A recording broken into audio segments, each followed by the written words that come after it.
The Self Luv Show edition, Black Ownership, with Black Star Lions CEO and founder, Aric Bey. Copyright disclaimer under Section 107 of the Copyright Act 1976.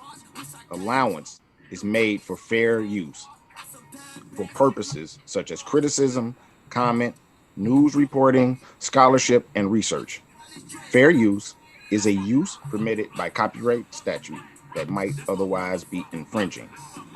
Non-profit, educational, or personal use tips the balance in favor of fair use. Facts. Like, share, subscribe. Let's get them in the building. Hit that bell. Don't cost nothing to subscribe, y'all. Entering upon this course of instruction, each of you should, so far as possible, lay aside for the time being all previous theories and beliefs. By so doing, you will be saved the trouble of trying all the way through the show to put, quote, new wine into old wineskins, end quote. Luke chapter 5, verse 37. If there's anything as we proceed which you don't understand or agree with, just let it lie passively in your mind until you have enjoyed the entire show. For many statements that would at first arouse antagonism and discussion will be clear and easily accepted a little farther on. After the show is over, if you wish to return to your old beliefs and ways of living, you are at perfect liberty to do so.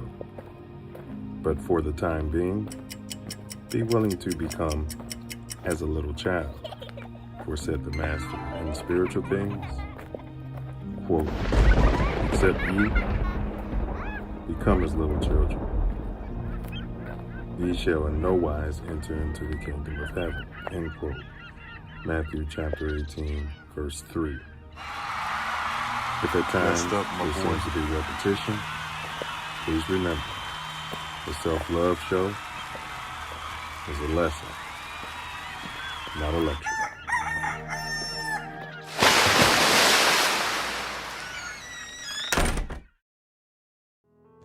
What's the point of life? Lie, why do we do it? And what's the point of strife?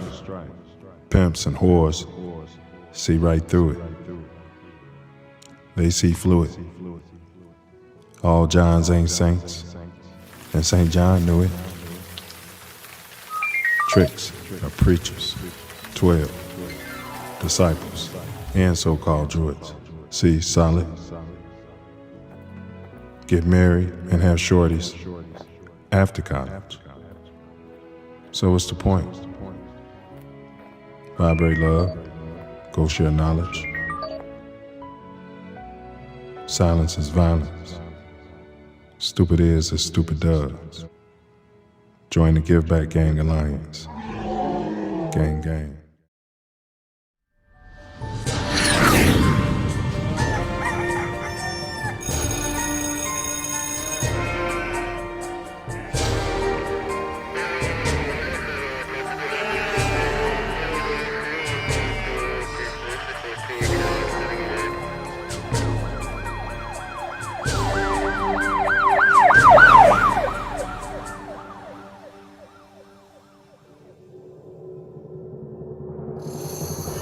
Block right here. I should call this shit no block. It's 10 o'clock. Where the fuck y'all niggas at? This is what y'all wanted me in Chicago.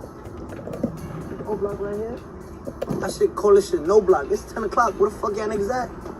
Niggas ain't outside. It's only 10 p.m. Where the fuck y'all niggas at, blood? O block right now. Where we at? Tell you something, man. This Nino Brown, man. I'm live. Hey, we're gonna keep you dark till we introduce you, bro. This O block. I'm from Miami. I just want to tell niggas, man, we gotta stop killing each other, man. Yeah, this shit ain't about nothing. All that killing shit, we gotta work together, man. Stop killing each other, my nigga. I had to come over here and tell niggas that shit, my nigga.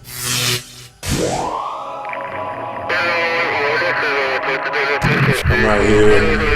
See where I'm at. I'm out here. Black Star Lions, cigars.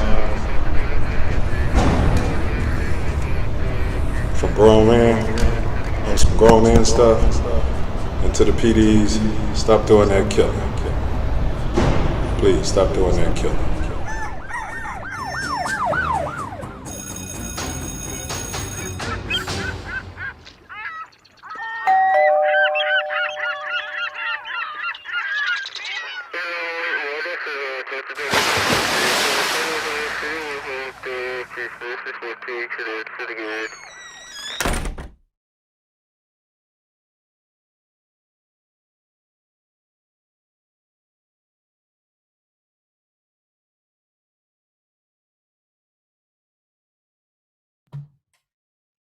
Houston, we have a problem.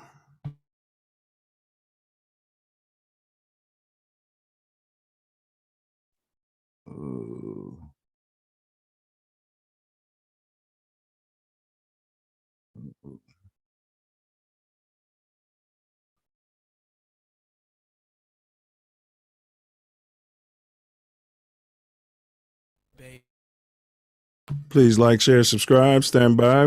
The Self Love Show will start very shortly. Like, share, subscribe. Please stand by. Please stand by. The Self Love Show will kick off momentarily. Big ups to production. Big ups.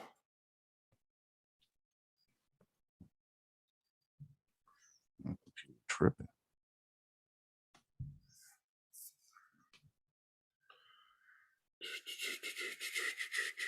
You know, we'll just give me a second.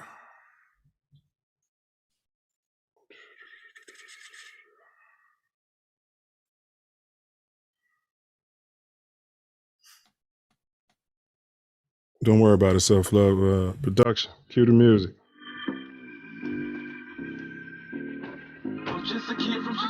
Chi-Town kids are in the building. Got a big show lined up for you. Aric Bey is in the building. Founder, CEO. Black Star Line Cigars. Premium cigars, I might add. So you cats, go ahead on his website and order some tonight. If you don't smoke, order for somebody who smoke. To show them how the Self Love Nation gets down. Welcome, welcome, welcome. Big ups, big ups. I'm just a kid from Chicago.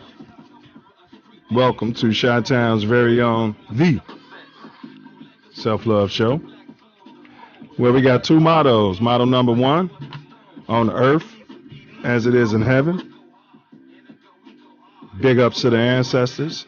Big ups, all praise to all the ancestors. Motto number two, as above, so below.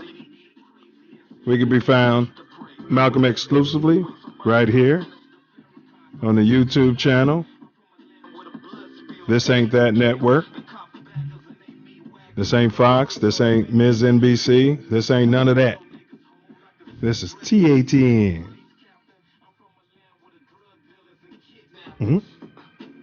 TATN.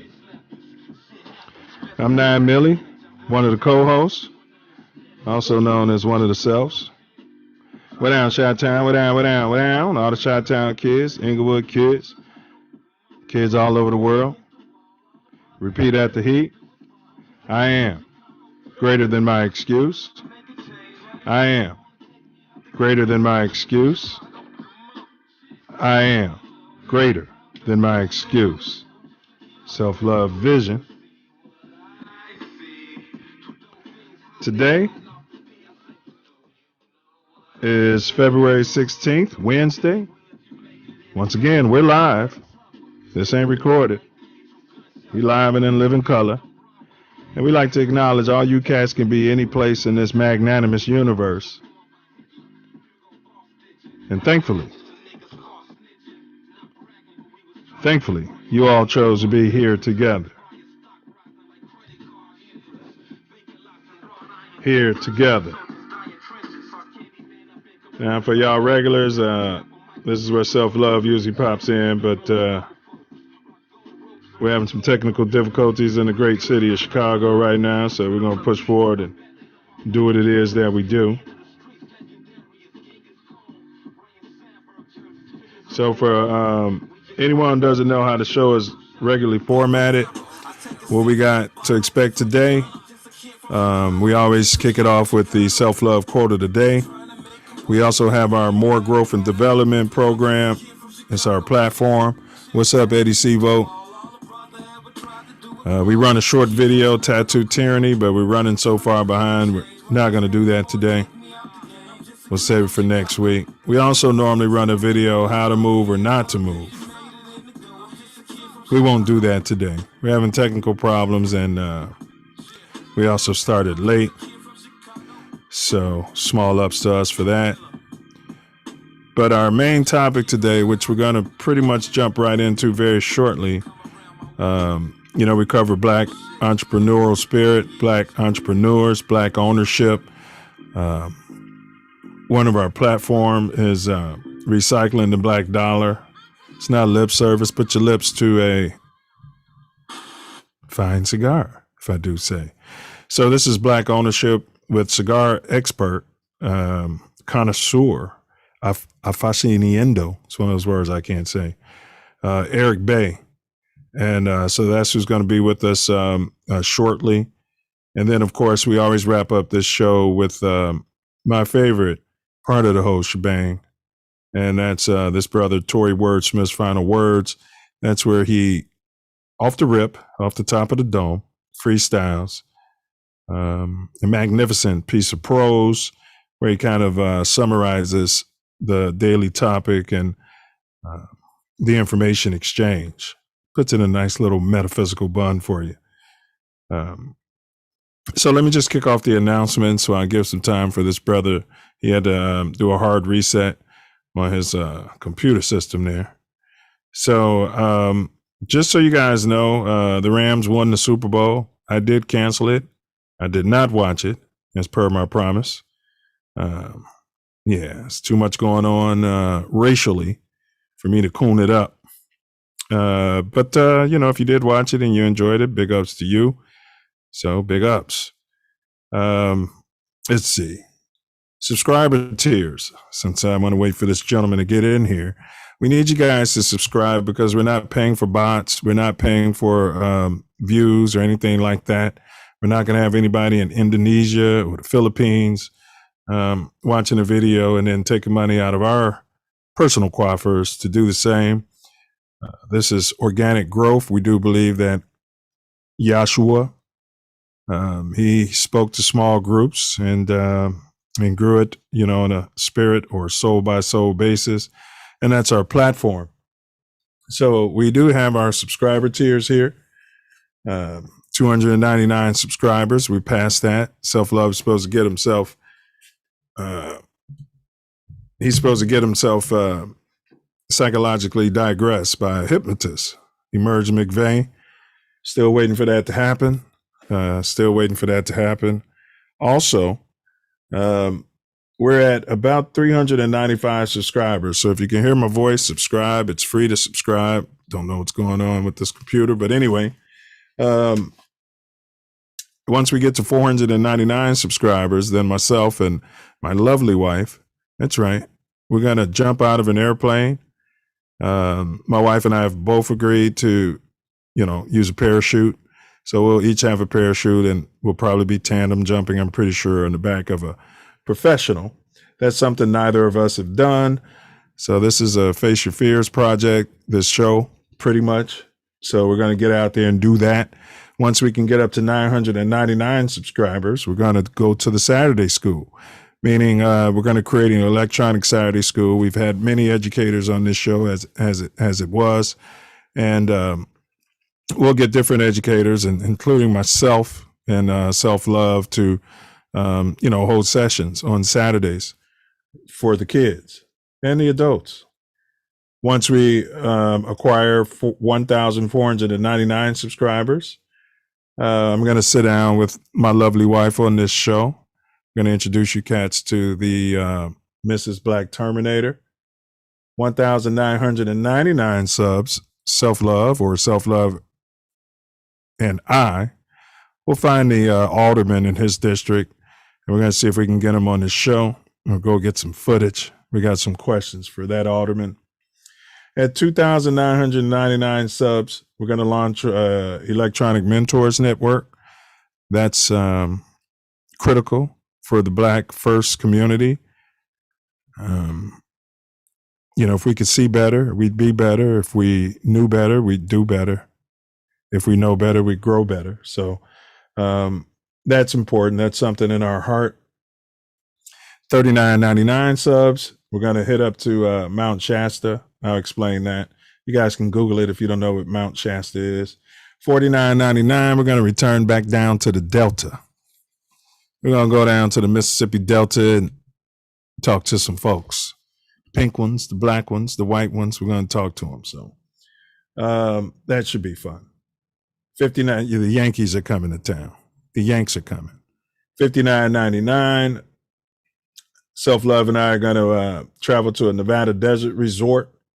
There's very little light pollution there. We've got some things to see.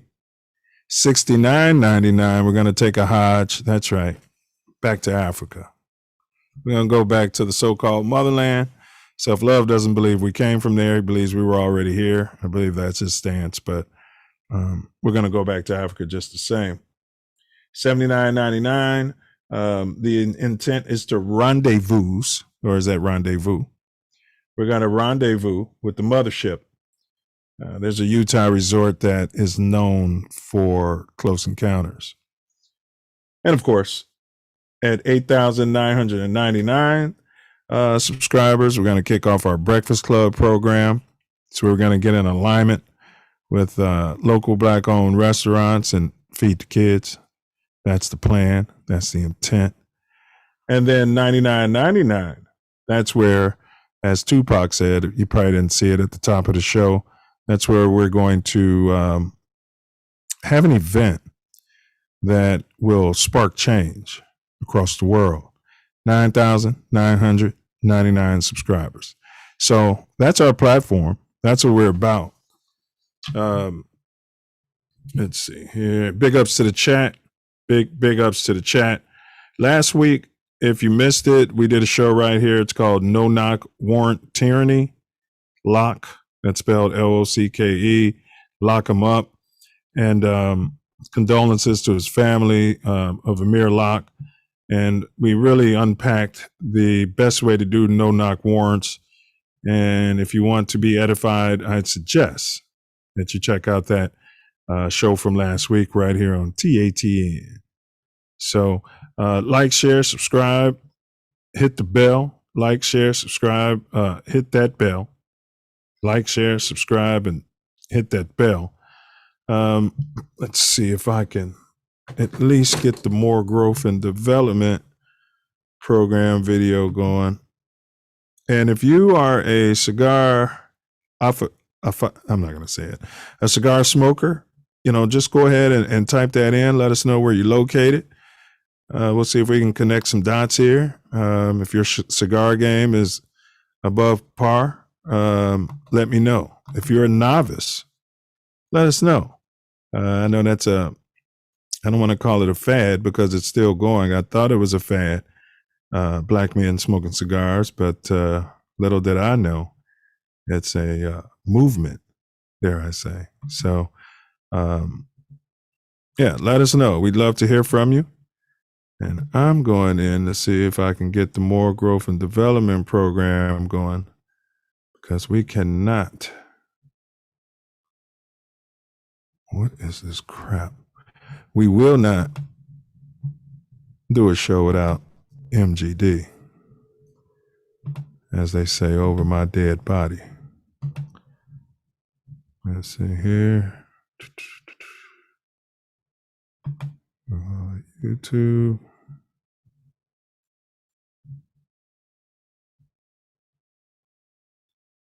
So once we run this video, I'll go ahead and introduce our guest who's waiting patiently in the cream room. And then we'll get this proverbial show on the road.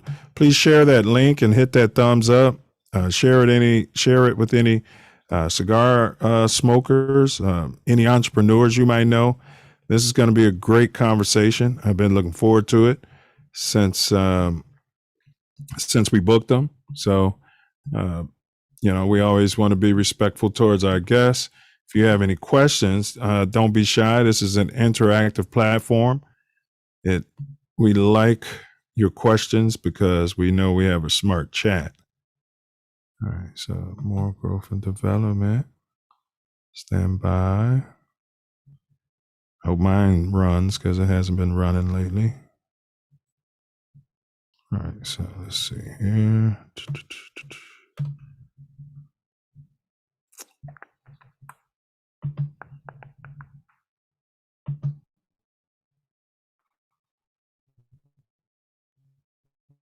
All right, so let's go here.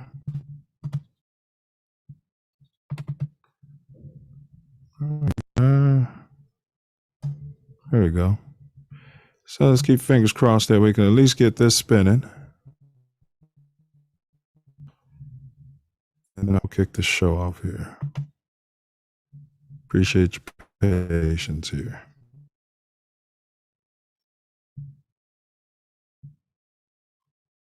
Come on.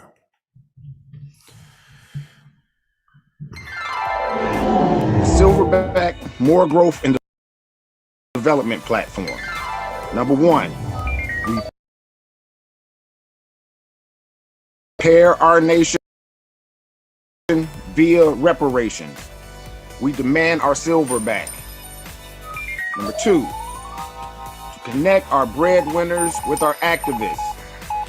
And three, show an accurate depiction of African American Chi-Town.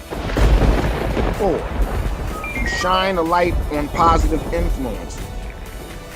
5, to heal our community one person at a time. 6, to provide an unfiltered platform for our influencers. 7, recycle the black dollar. 8, to provide mentors for the mentorless.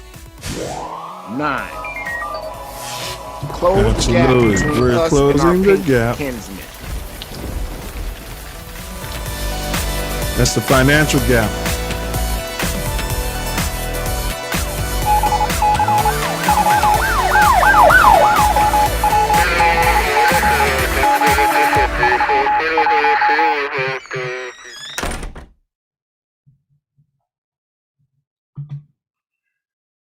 All right, and then the 10th on our platform is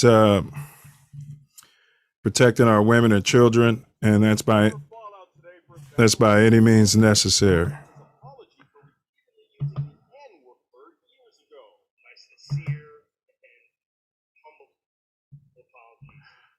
All right, please stop playing. All right. So that's it. Protecting our women and children, which is one of our questions we ask all our guests. What do they think we should do as Black men to protect our women and children better? And that's as a whole. I'm pretty sure as individuals, we do a decent job of it. Looks like Self Love's computer's warming up here. So just in time, we'll do the riddle of the day and then we'll introduce our guests. Let's see here.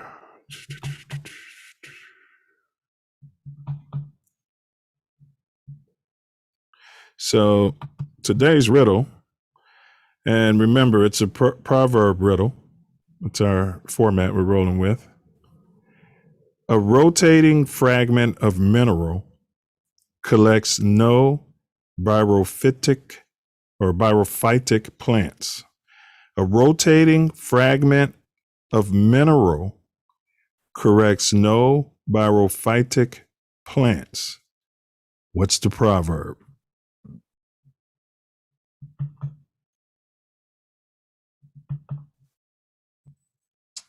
Oh, we got Self Love stumped. Ace, that's your chance. Or even brother Pullen, that's your chance over there to, stump Self Love. It looks like we got him stumped right there. You want to hear it again before we move on? Yeah. All right, last time. And you guys, will give you the solution at the end of the show. A rotating fragment of mineral collects no birophytic plants. What's the proverb?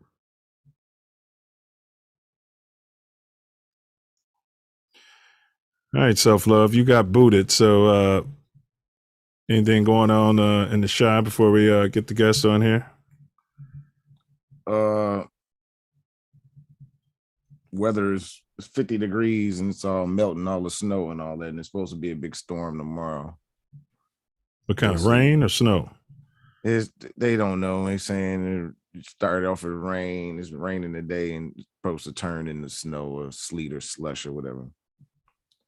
All right. It's supposed to be a big storm, though.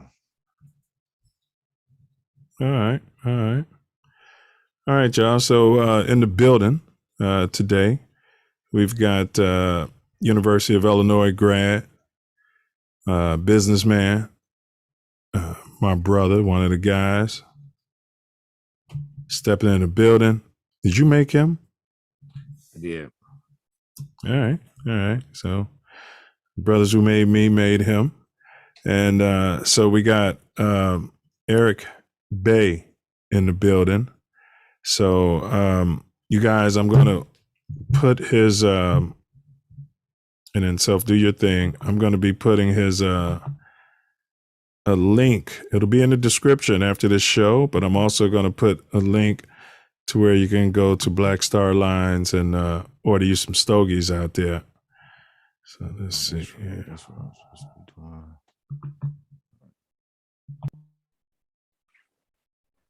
Welcome, brother. Thank you very much. Very much, brother. Appreciate you. What's happening? Doing this.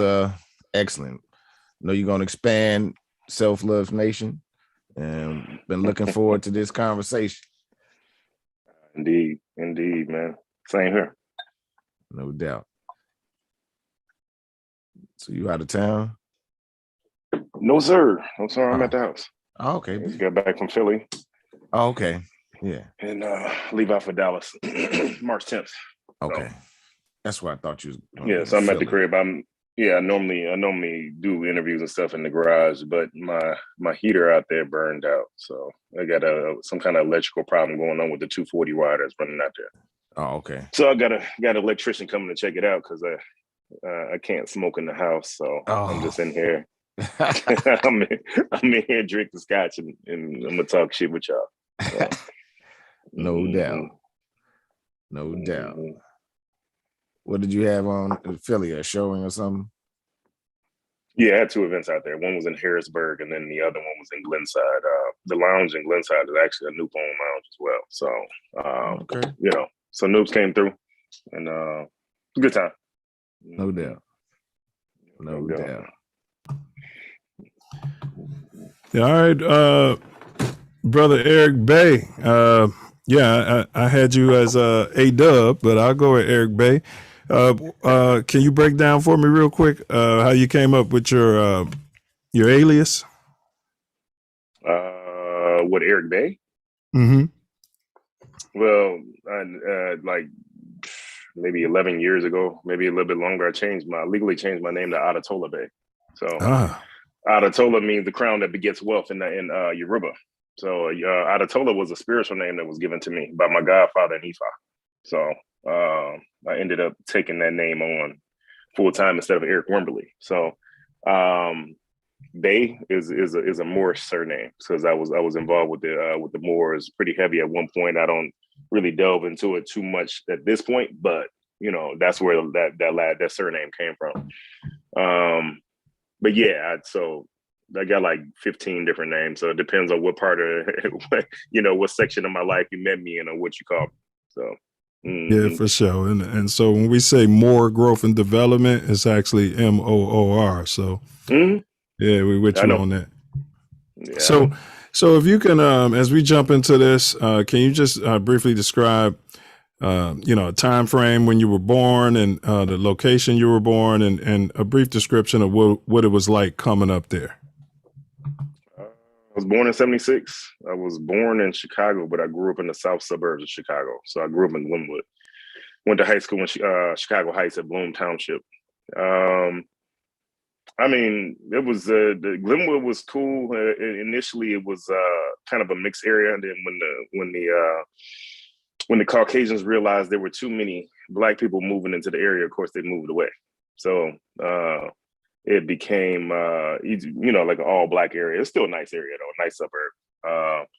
Chicago Heights was mixed where I went to high school at. It was mixed with different ethnicities. And then, of course, different economic levels as well. So I mean, I went to school with geniuses all the way down to just straight up gangbangers. So it was just a mixed bag in my high school. But I learned enough to be able to get out of high school, go to University of Illinois, and excel there, and meet some some great folks, become a noob, and that type of thing. So. That's fair enough. Can you share with the Self Luv Nation your elders and or ancestors, how they were interacting with the community and you per se, any colloquialisms, proverbs or anything like that you can remember them dropping on you as a shorty, anything like that?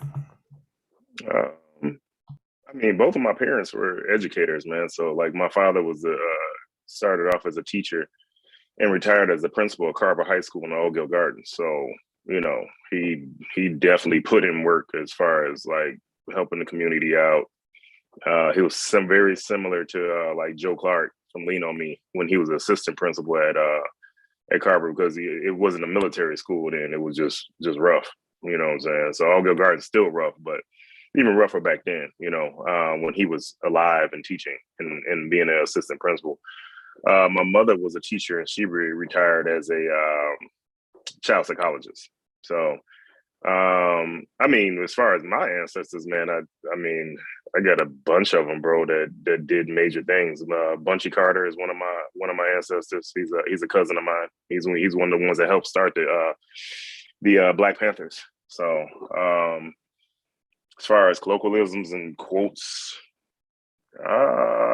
nothing I can think of off the top of my head. I mean, the impressions I got from my parents was to always, learn as much as you can, work hard, and try to be better than them. Make more money than them, be better people than them, that type of thing. That's a lofty goal. I mean, if your dad is Joe Clark out there, you know what I'm saying? Go ahead and jump. You want to kill yourself? Jump. So you said there was you had interactions with non-blacks when you had moved out to the South Suburbs. What people don't know, South Suburbs is really dark now. Meaning there's a lot more of us out there, but probably at the time when he was a shorty, it was less dark, and for the most part. What was the interactions like with other races? I mean, did they make you feel welcome or anything? Yeah, I mean, kids are kids, man. It really doesn't matter what color you are when you're a kid, because you got to learn how to hate. So at that point, the prejudice hadn't been ingrained in anybody. So we're just kids kicking it. That's when you get a little bit older, and then they start to hear more stuff or they see stuff, and then somebody in their family planted a seed in their head, and then they start to think things, and then that's what starts to make people go left and right at the fork in the road, as far as we're gonna be cool or not, So yeah, when I was growing up, man, it wasn't really a problem. So the fork in the road, you said a little bit older. You remember about what age that was when you started realizing, hey, I'm different? Yeah, maybe either middle school or junior high school, right in that age. And then that's when you start to see it and see a little bit more, you're a little more aware, you start to hear conversations that people are having about you and your skin color and that type of thing. Yeah, that's when you really start to notice it. And then that's when the fork in the road comes in, you know what I'm saying, where a cat ain't cool, and you know what I'm saying, so we go different routes before somebody's teeth get knocked down their throat. Facts. Yeah, I went to school in Hyde Park, bro, and I remember, right around 7th grade, between the summer after 6th grade, you're over at your friend's house, and now the family's looking at you like, what's that black guy doing over here? Put your purse up and that kind of stuff. Did you have any interactions with 12, aka the police, once you hit that fork in the road? Describe that. The kids turn 12. Not early on. It was much later than that I have interesting interactions with them. The only interactions I had with them at that age, they still had the DARE program going on. So, they're coming to school, talk about drugs and staying away from them and that type of thing. So, yeah, but me personally, I didn't. Only like police interaction I saw was like, my brother was into all kinds of stuff, man. So, he brought a lot of attention to the cars that my parents had or to our house because he was just in the streets like that. So, so that would be the only interaction, but that wasn't personally me. That was him. All right. We're not going to say he was pushing packs or anything, but all right. He was. Ain't no shame in that, bro. He was. Yeah, he was doing all his gang banging. He was selling stuff, all kinds of stuff. Yeah. Can you speak on the churches or the Black churches in your community? You got any commentary on that? No, I'm not a church guy. And my parents didn't really take me to church a whole lot. So I had a chance to kind of form my own opinion on different religions and what people follow. So I don't really have a huge opinion on it because I haven't been to church in over 20 years. So I don't have a big opinion on that. I mean, if that's something that folks rock with and it makes you a better person, I'm with it. But if you go into church and then you leave church and you got the urge to want to break into my car, then you might want to find something else to believe in because it's not working for you. So, but yeah, I don't, if cats want to believe in Christianity, that's cool. Just make sure it makes you a better person. Well said, and that's fair enough. So out there in the Heights, or in the South suburbs, I should say, how many times, if any, do you remember hearing gunfire growing up? Chicago Heights? Yeah. Well, I didn't grow up there. I just went to high school there. In Glenwood, never. Yeah, Glenwood was nice. Never. Yeah, Glenwood not was at that time. And maybe, even now, they're not shooting out there. Not like that. Yeah, Glenwood held on, man. That's where my ship, Corey, grew up out there in Glenwood. Yeah, we grew up on the same street. Okay, yeah, small world. Small world. Fletcher. Yeah, Corey was Fletch. in the middle. Okay, I was at the end, and Fletcher was on the other end. So yeah, we was all on the same street. And then his dad worked with my mom. Oh, I didn't know that. Small world. Yeah, his mom graduated from U of I too. Yeah. All right. I didn't know that. Did you lose anyone close to you to gun violence, drugs, the prison system, which we call slavery, alcoholism, and or mental illness along your journey? You don't have to mention names, but just wondering if you lost anybody like that. Well, I didn't lose him, but my brother went to jail. Yeah, he went to jail. The one I was talking about, was gangbanging and all that stuff. He went to jail in Florida. He was down at FAMU and went to jail. And he robbed a gas station and went to jail.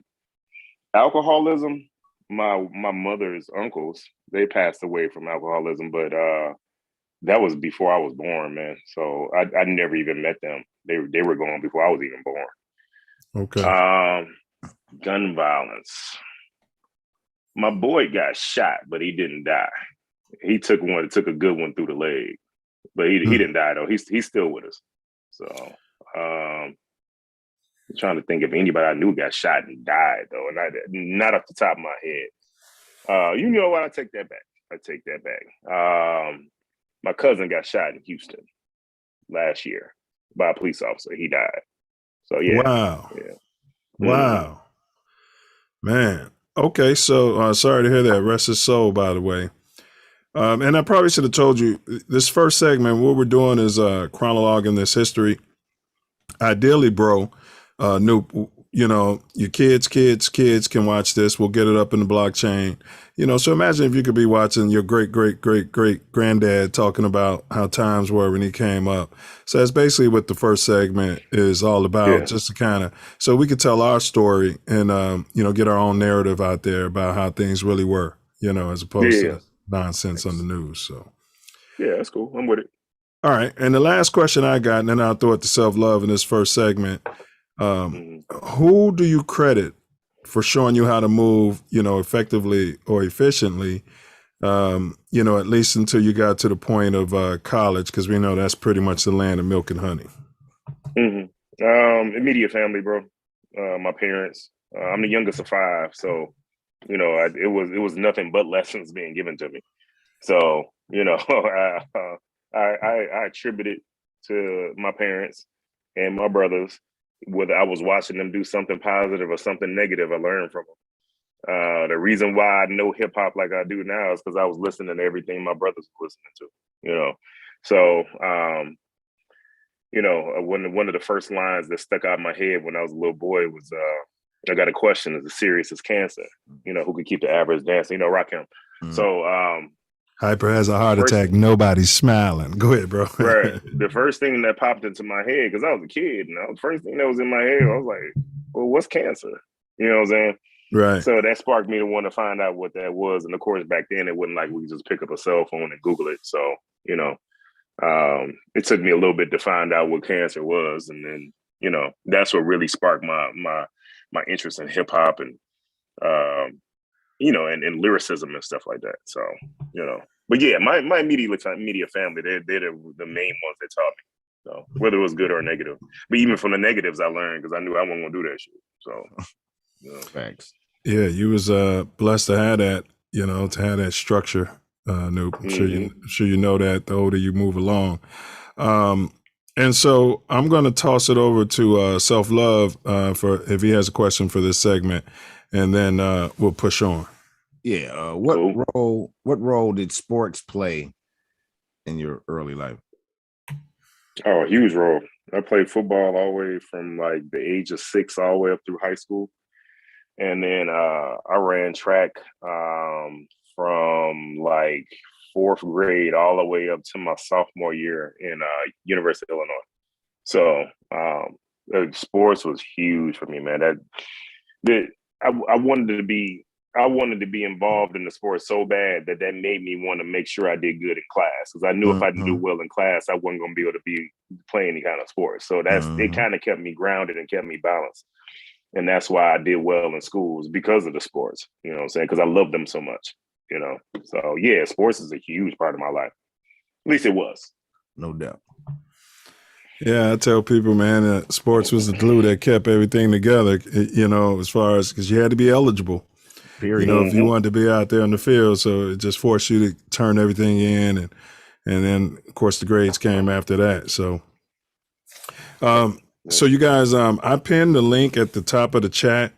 You can shop with, which we'll get into later, and you can go to blackstarline.shop.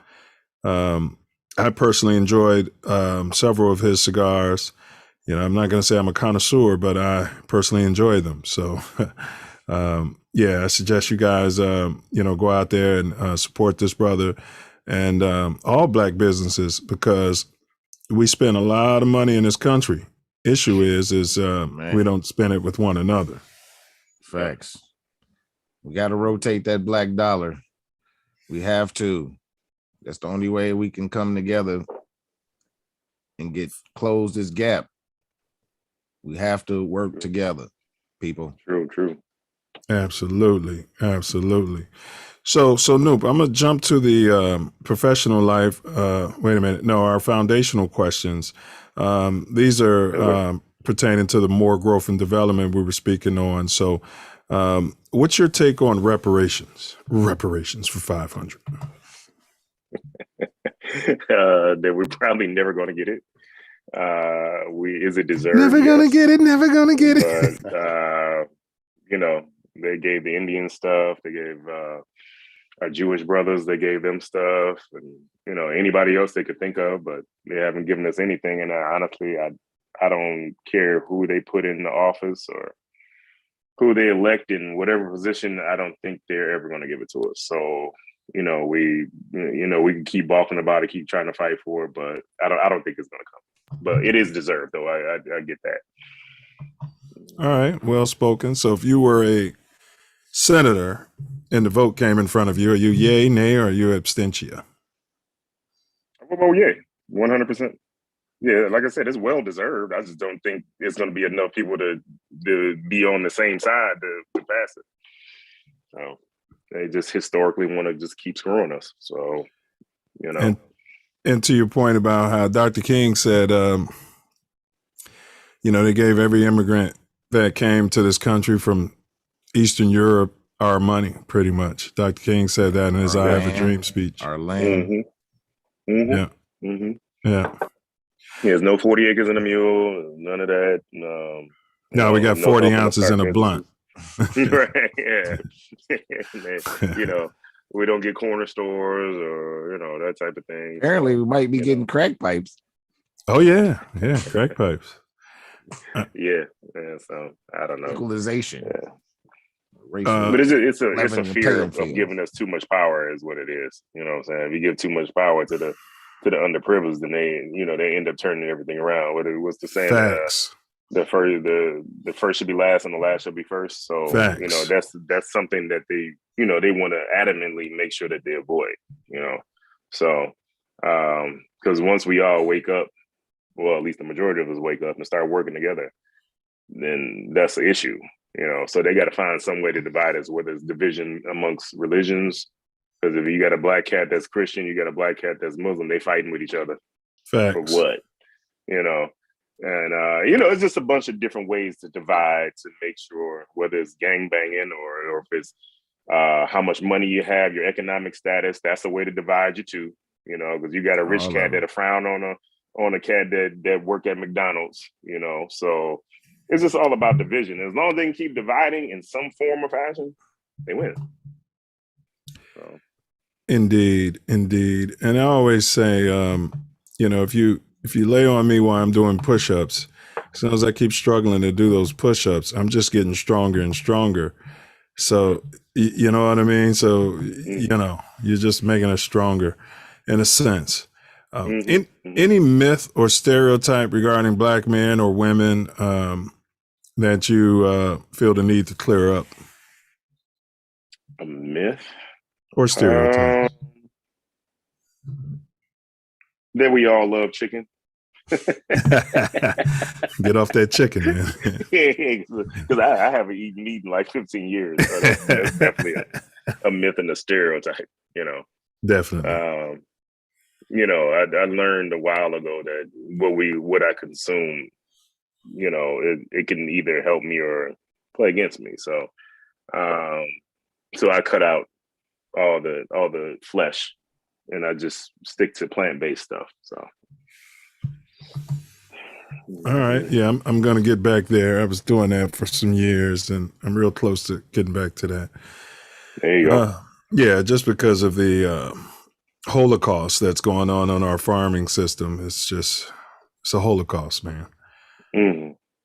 What would you like to see the Black First community or foundational Black Americans, as they say, what would you like to see us do first so that we could prosper? Without help from the pink man do first to prosper?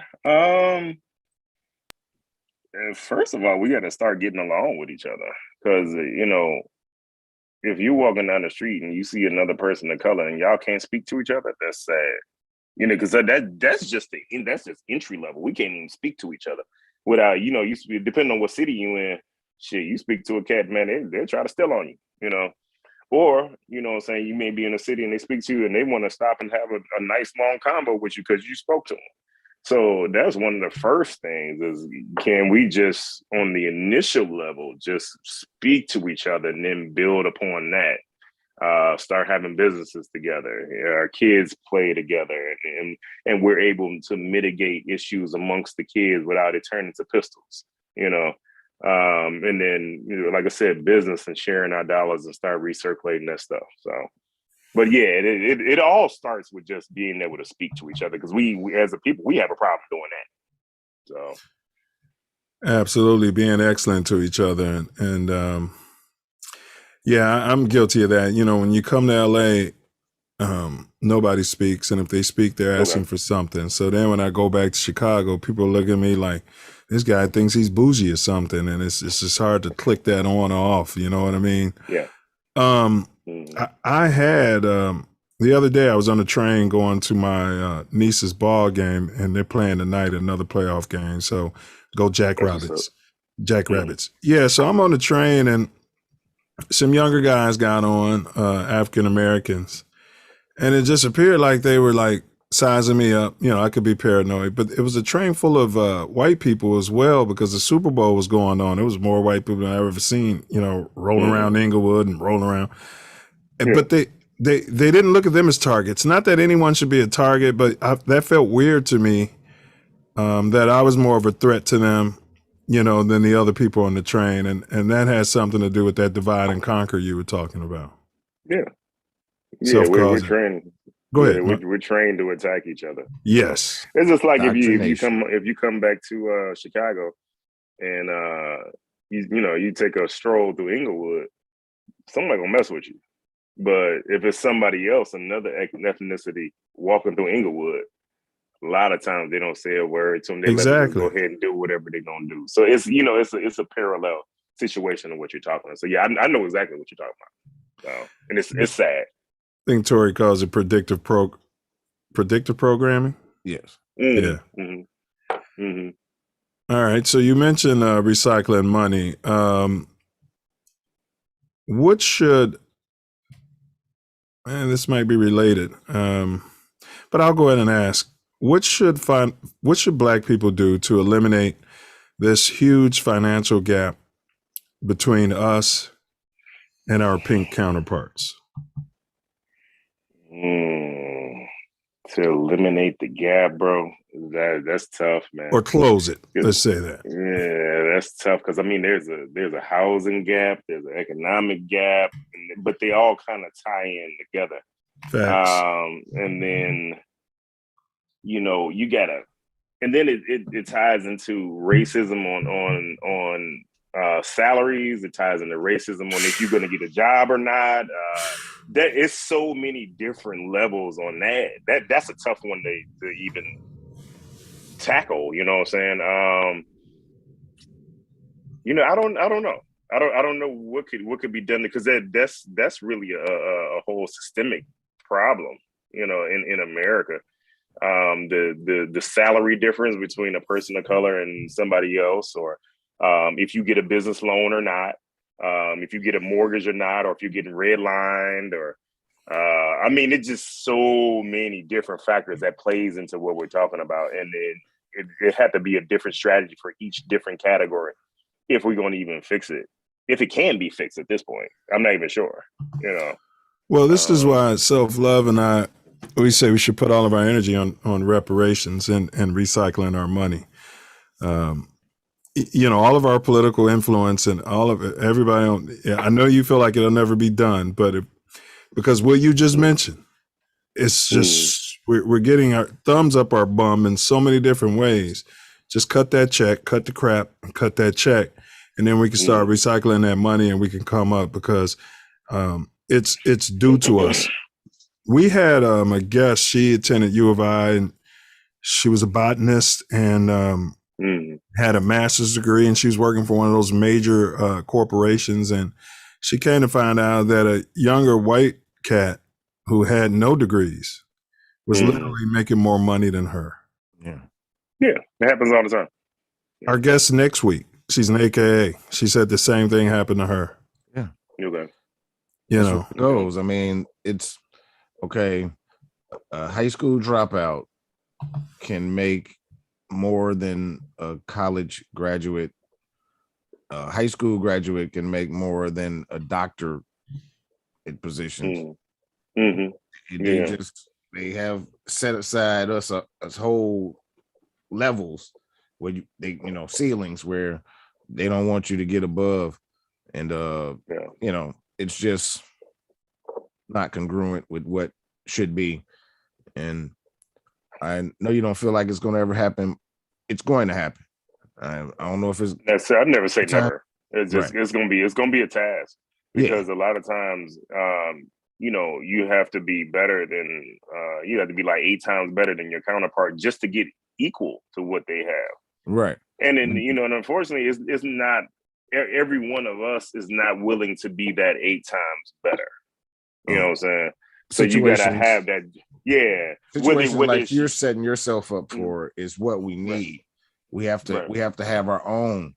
That's the only way, you know, we can pay what is equivalent to what needs to be paid is if we have our own institutions, and it's of the utmost importance. And that's why we have you on, because, you know, we need people to succeed and be entrepreneurs and have businesses and hire people, and, you know, and so we can make this equitable. Yeah.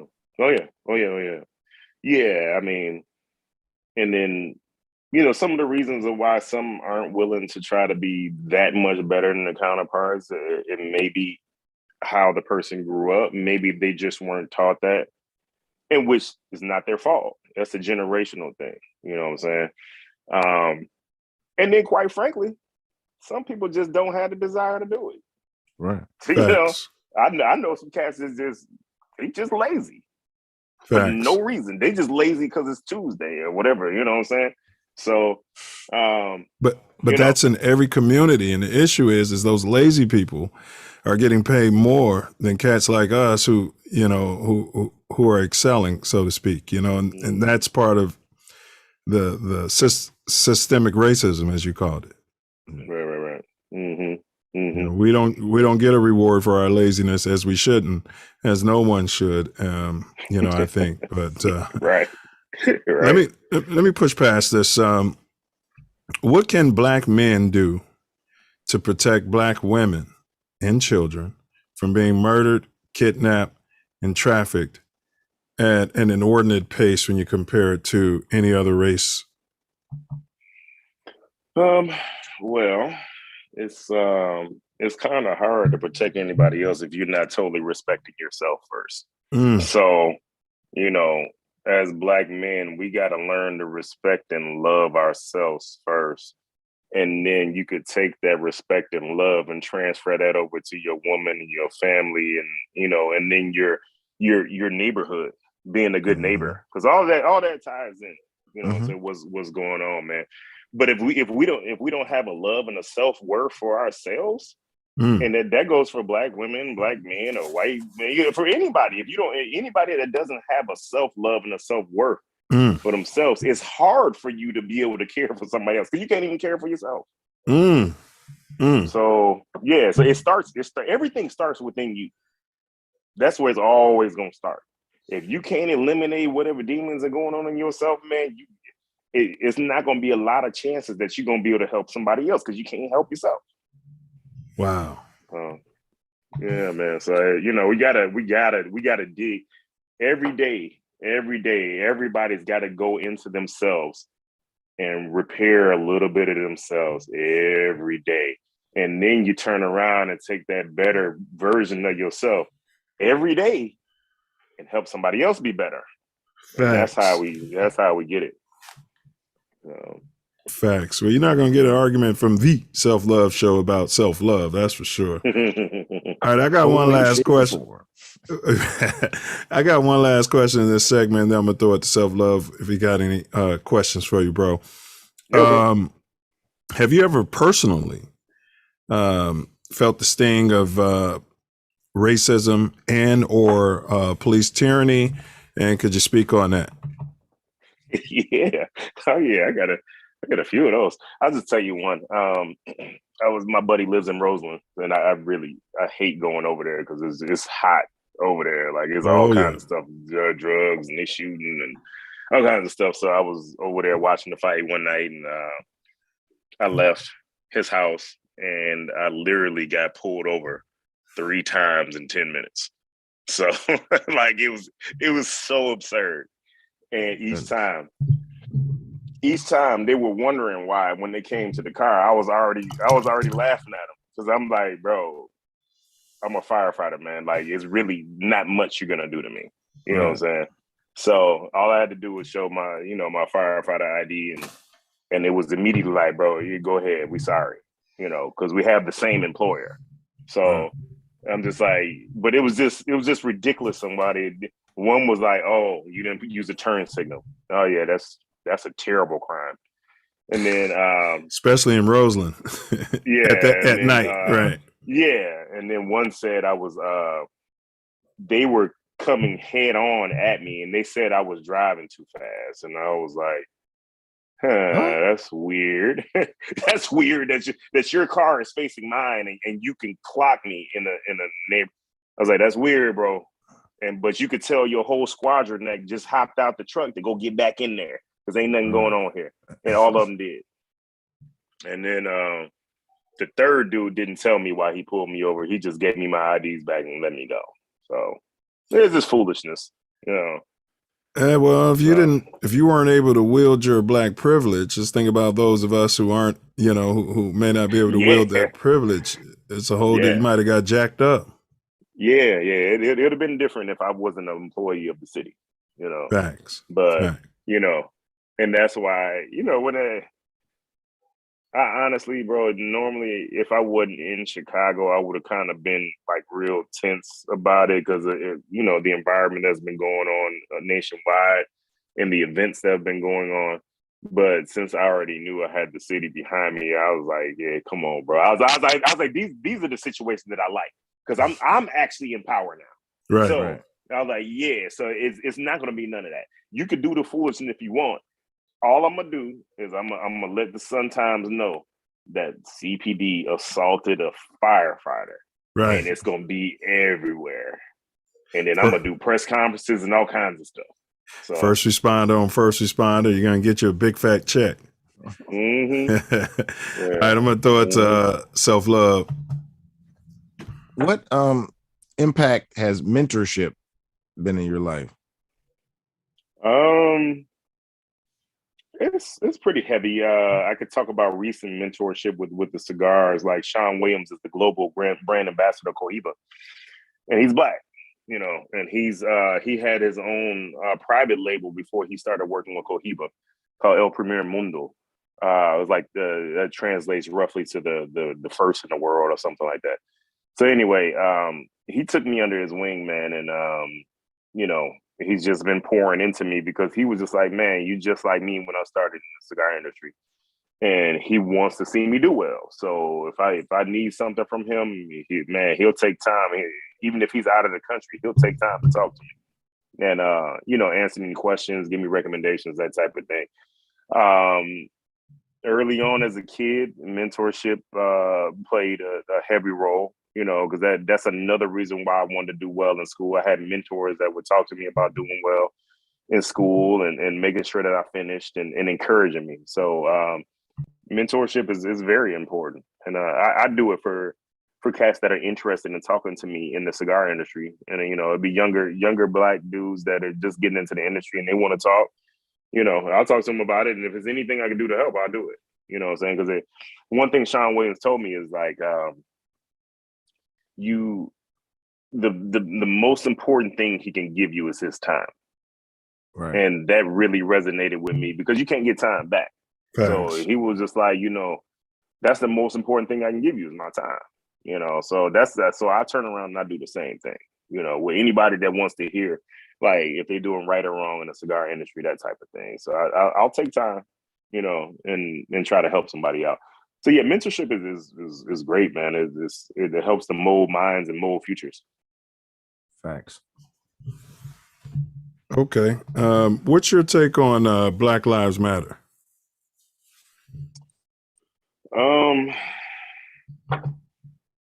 I like the idea of it. I think it wasn't executed right. And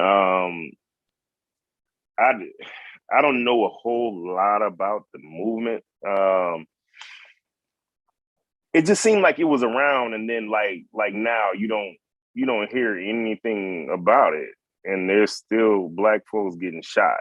You know what I'm saying? There's still black women getting raped, and you know, it's still a lot going on. And it was like, and I could be wrong, but it seemed like it was just like a quick startup, and then just gone. I haven't really heard anything about Black Lives Matter the whole time like COVID's been going on. So I'm not saying it's like it's a bad movement. I think it was, if it was executed different and more consistently, I think it'd be powerful. But it's gotta, you know, you gotta attack. you can't just attack police brutality. You got to attack what's going on in the hood, us attacking each other. You got to go after people that are attacking us. You know what I'm saying? You got to go after the sexual assaults. You know, it's very similar to the Black Panther movement. Like, you need to take on ideology of that. We gotta feed kids. You know what I'm saying? We gotta get scholarships. We gotta teach people how to shoot. It's not just the police. It's much bigger than that. So, and then the cast that's in the Black Lives Matter movement.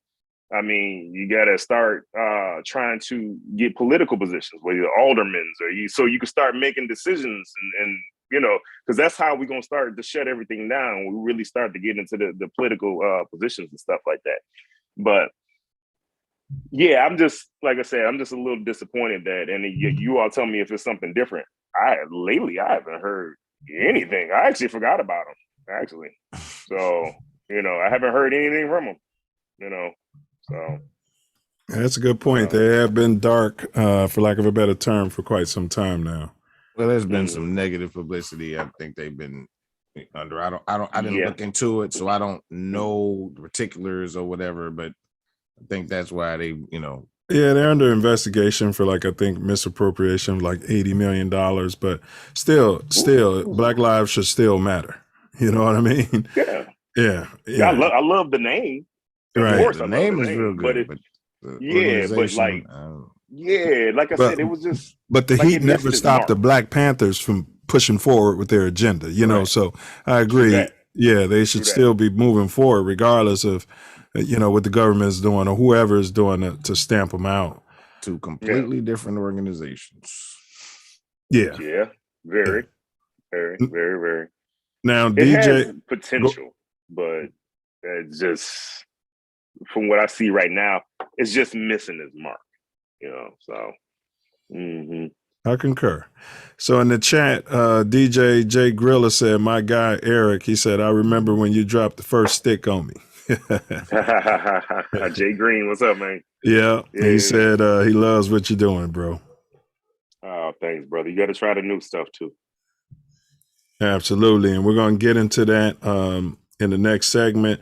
As I told you guys, I did pin his website at the top of the chat, but you can go to Black Star Line Cigars.shop. No, BlackStarLine.shop. BlackStarLine.shop. Yep. Right. Let's support this brother because, you know, one thing I say about our people, and God bless our people, you know, we're really quick to cancel a Black person or Black business for whatever the reason it is, but we'll go to the Arab store, we'll go to the Asians back and forth and cuss back and forth while we're giving them our money. We'll complain about prices, but we'll go down there on not Rodale Drive. What is it? The Gold Coast, and just spend whatever. Yes, Michigan Avenue, and spend whatever, and don't question them about their prices. And so, it's really sad. It is. Yeah, they'll call you a nigga in the Louis V store, and you'll still buy the bag. So, yeah, that's what happened to Jim Jones or whatever. He in Gucci. Talking about he in there for an hour and a half and not getting no service. They ain't do nothing and still spent $30,000. Yeah, he was crying about he didn't get enough champagne or something. He didn't get nothing. Like, he didn't get no. He said, "I didn't get nothing." They didn't even come talk to him or nothing. He still dropped 30 grand. And he still but that's because I would have left. But exactly. But that's because what we do is I'm gonna prove to them that I got money. Monkey shines. Yeah, that's a monkey move. That's like with Avis. They accused me of smoking in the rental. So I told them, I was like, hey, now was I smoking in the rental? Yeah. But I was like, I'm not gonna admit that to you though. So I called because they said they had smoke smell in the car, and I was like, yeah, that's bullshit because I got a spray that knocks that completely out. Yeah. So what it ended up being was it was some ashes in the car. So that pissed me off. So I told him, I was like, you know, I rent a lot of cars from y'all, man. And I was like, I rent more than y'all than the average person. So I was like, you know, it's probably behoove you to reverse. They charged me $450 for that cleaning fee. So I was like, it probably behoove you to, you know, to reverse that fee because I was like, ultimately, if you make me mad, I'll go to another rental company and rent. It doesn't matter to me. As long as it's a car and it's nice, I'll roll it, you know? So she was like, well, they have pictures of ashes in the car. So I told him, I was like, I did a trade show in Las Vegas. I transported a lot of stuff in there and one of the ashtrays dumped over. That didn't mean I was smoking in the car. Facts. So she was like, oh, well, we can give you half of it back. So I was like, so what's the reason why you won't give me the full back? Because they have pictures of ashes in the car. I was like, okay. I was like, you know what you could do? I was like, you know, her name was Erica. I was like, Erica, you can go ahead and process that 50% refund. I'll take that. And I was like, I just want you to know that the next 4 rentals, I'm going to Hertz. So, so I was like, I'm not renting from y'all. So I was like, since you're punishing me for $225, I'm going to punish you all for 4 rentals. I will not rent from you. So I was like, and that's going to equate to more than $225. So she let me get off the phone, and I already booked with somebody else for Dallas. So I was like, all right, I got you. So you hit them where it hurts. Yeah. Yeah. You got it. TATN. When you don't give them money. Yeah. When you don't give them money, that's how you hurt. That's when they really care, is when you don't give them the money. They don't care if you riding or all this other stuff. You got to hit the pockets. Once you hit their pockets and they start to feel that, that's when you start to make them change. All this tearing up stuff and all that. Yeah, that's shouting. what the insurance is for. Yeah, that's what the insurance is for. They're like, shit, we got insurance, motherfucker. Shit, we ain't paying for that. Let me ask you though, if they had a nominal fee, because you know how much could it really cost to vacuum the car out, spray some of the same spray you got in there. You know what I'm saying? And they're already paying employees. If they had to charge a nominal fee of $50 or $75, they wouldn't have lost your business. Yeah, right. If they had scaled it down. But $450? $450? Since they wanted to play with me. Dude, it was damn near $500. And I was like, oh no, that's not gonna happen. So, and when I found out it was because of ashes in the car, I was like, vacuum them up. So you gonna charge me $225 just to vacuum some ashes up? Okay, that's why I was like, all right, so I'm gonna punish y'all for 4 rentals. I'm not renting from y'all. The hotel. And if I like the other companies better than y'all, then I won't come back. So that's the risk they taking. Nope, the hotel tried to build me a stack for a very small stain in the carpet. And 3 big towels, 3 big white towels. You know how much these towels cost? Hey, those towels weren't feathery. You know what I mean? Like, come on, it's a hotel, man. White towels, put some bleach on them because, you know, somebody had spilled some Kappa Punch, allegedly. You know what I mean? Yeah, in my room. I don't cop to nothing. All right, but all right, Self Love. We normally take a 6-minute break right here, and y'all go to blackstarline.shop, order y'all some stogies tonight. But Aric, we're gonna take 6 minutes so you can stretch your legs, bro. Yeah, okay. Yes, sir. Welcome to. I'm glad y'all here for the Self Love Show. And music cut off, but we're gonna keep it moving. We're here with the Self Love Show, Black Ownership with Black Star Line. Aric Bey, our brother, got into his early life, foundational questions, and we're gonna really get into Black Star Line cigars. Got some great videos for you to check out. Now my computer always got to warm up. Man, mine is tripping today.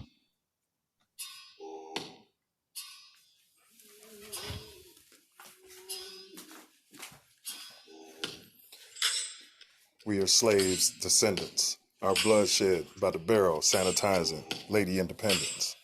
We're both the victims and the co-defendants. Judged by 12, at the same time carried by 6 feet of blissful ignorance. Our melanin is our social distance. In defense of that one flew over the cuckoo's nest, suckling spoiled milk from Auntie Liberty's malignant breast, like a good old Uncle Tom from Chirac. To the break of dawn, we got 99 problems, but COVID ain't one. So walk atop the River Jordan, straight back into the sun. Yo.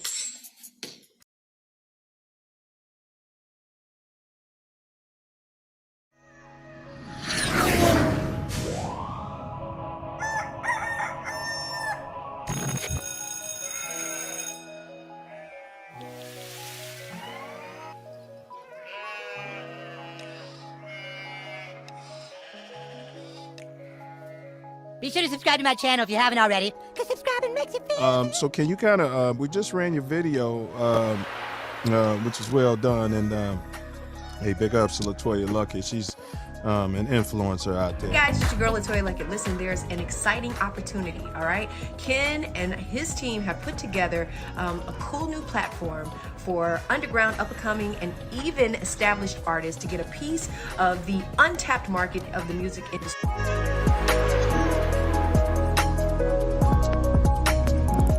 We are creating a new tech startup. We're going to be creating a new platform for underground, upcoming, you know, even established artists to get their piece of an untapped market in the music industry. As at this moment, we're looking for talent, singers, musicians,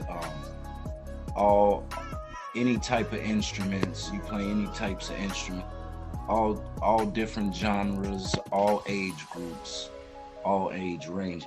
And again, we're giving them an opportunity to be a part of the platform before it launches. So we'll be able to create their profiles for them, get them set up so they will be the first on the platform once the company does officially launch at the first of the year, a little after the first of the year. So we'll be holding an explainer type event where we'll go over a PowerPoint presentation, introduction, explain what the company does and what we'll be doing, the type of platform we'll be creating, and you know, what we'll be doing going forward. We'll give them the opportunity to, at that point, then sign up and create promo videos for their profiles as well. So this is all free of charge. So we're not looking for anybody to come out of any money. We're just giving them the opportunity to help expand our platform before we do officially launch. And this will actually give them a step up before we launch, because they'll be profiled first, you know, before we launch, and give the entire world the opportunity to sign up. Nice. Yeah, so it'll give them a head start, so to speak, to hit the ground running when everything does launch. So just you know, if I'm you know, a parent of an artist or a manager or agent, you know, right now, just based off everything I heard, what should I do if you know, if I'm wanting to kind of you know, get my artist or myself in there on the ground level? So if you have tagged my links, they can send the artist's information, like name and email address, to the messenger of the Instagram or the YouTube, again, but more preferably the Instagram.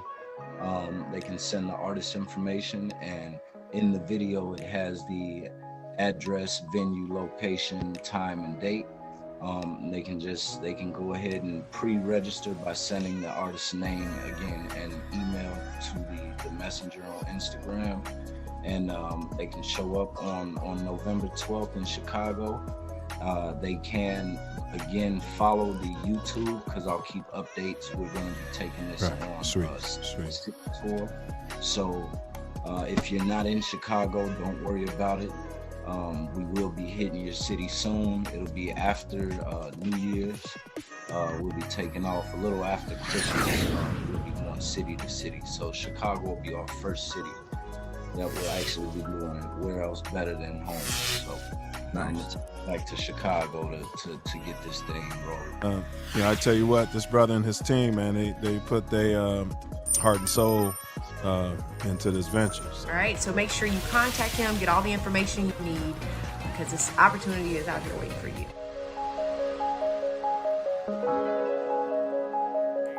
Do you still have them?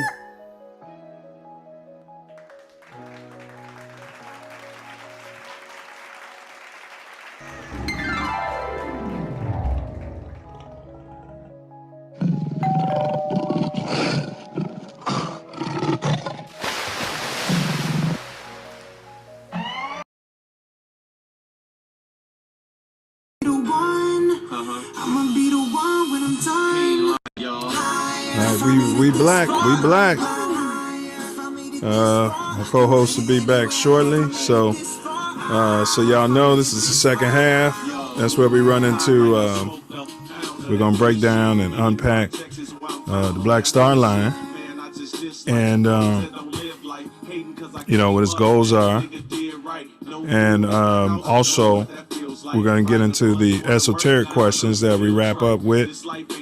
Then, of course, as always, we close out every show with a quick game that we play with this brother. So that's where we at right now. Let's see here. And Self Love will be back shortly. DVDs. Anywhere I go, I'ma show the world what they don't know. I'ma be the one. All right, bro, we're gonna jump into the Black Star Line. We're gonna take the A train right quick. So Okay. first, how and when did you decide to launch your cigar empire? Like, where'd that come from, bro? I started smoking full time in the firehouse. I'm a retired Chicago firefighter, for those that don't know. So I started smoking there, and then I was sitting in my man cave, and I was just like, man, I was interested in starting a business, but I didn't know what it was going to be. So I'm just sitting back smoking and, relaxing and meditating to myself. And then that's when it came to me. It was just like, yo, it was like voices just whispering to me. And it was like, yo, if you like the cigar so much, then, why don't you try to make a run at it? So I hit up my boy, Derek. He's a childhood friend of mine, and asked him, did he want to try to help me start a cigar line? So he was like, hell yeah, let's do it. So we started networking at Drew Estate events. And that's how I got cool with Jonathan Drew. He's the owner of Drew Estates. He pointed us to El Titan de Bronze. And so they're in Miami, in Little Havana. So we kept calling them, but Sandy is the owner. And she wasn't in the factory because her mother was sick. So she wasn't in there a lot. So we had to keep calling and calling and calling.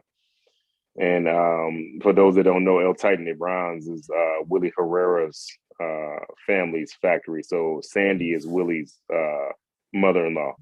So it's a lot of Drew Estate cigars come out of there. Sean Williams does his Cohiba series them out of there. A lot of big companies that come out of that factory. So we kept calling, and I wasn't getting nothing. So then I was like, one day out of the blue, I was like, the voices were talking to me again. They were like, hey, send us some flowers. So I called down to Miami, found a flower shop. I was like, hey, send those flowers over. I wanted to wish her, wish her mom well, wish the family blessings, quick healing, that type of thing. I sent them flowers, still didn't hear nothing. So it was probably like 2 months after that. Once again, the voices told me like, hey, call right now. So I hit up Derek. I was like, hey, we finna call El Titan. So we called on three-way. So Giselle, Willie's wife, that's Sandy's daughter, answered the phone. So I asked for Sandy, and she was like, oh yeah, she's right here. Handed the phone right to her. Wow. So Sandy gets on the phone, and then she was like, we telling her who we were. And she was like, wait a minute. She was like, you the nice guys from Chicago that sent me them flowers like a couple months ago, right? And I was like, yeah, that was us. And she was like, man, I'm gonna do these blends for you. She was like, consider it done. She was like, you all know how to treat a woman. And she was like, that's all you needed. That's all I need to see from you all. And that's what gave birth to Black Star Line, man.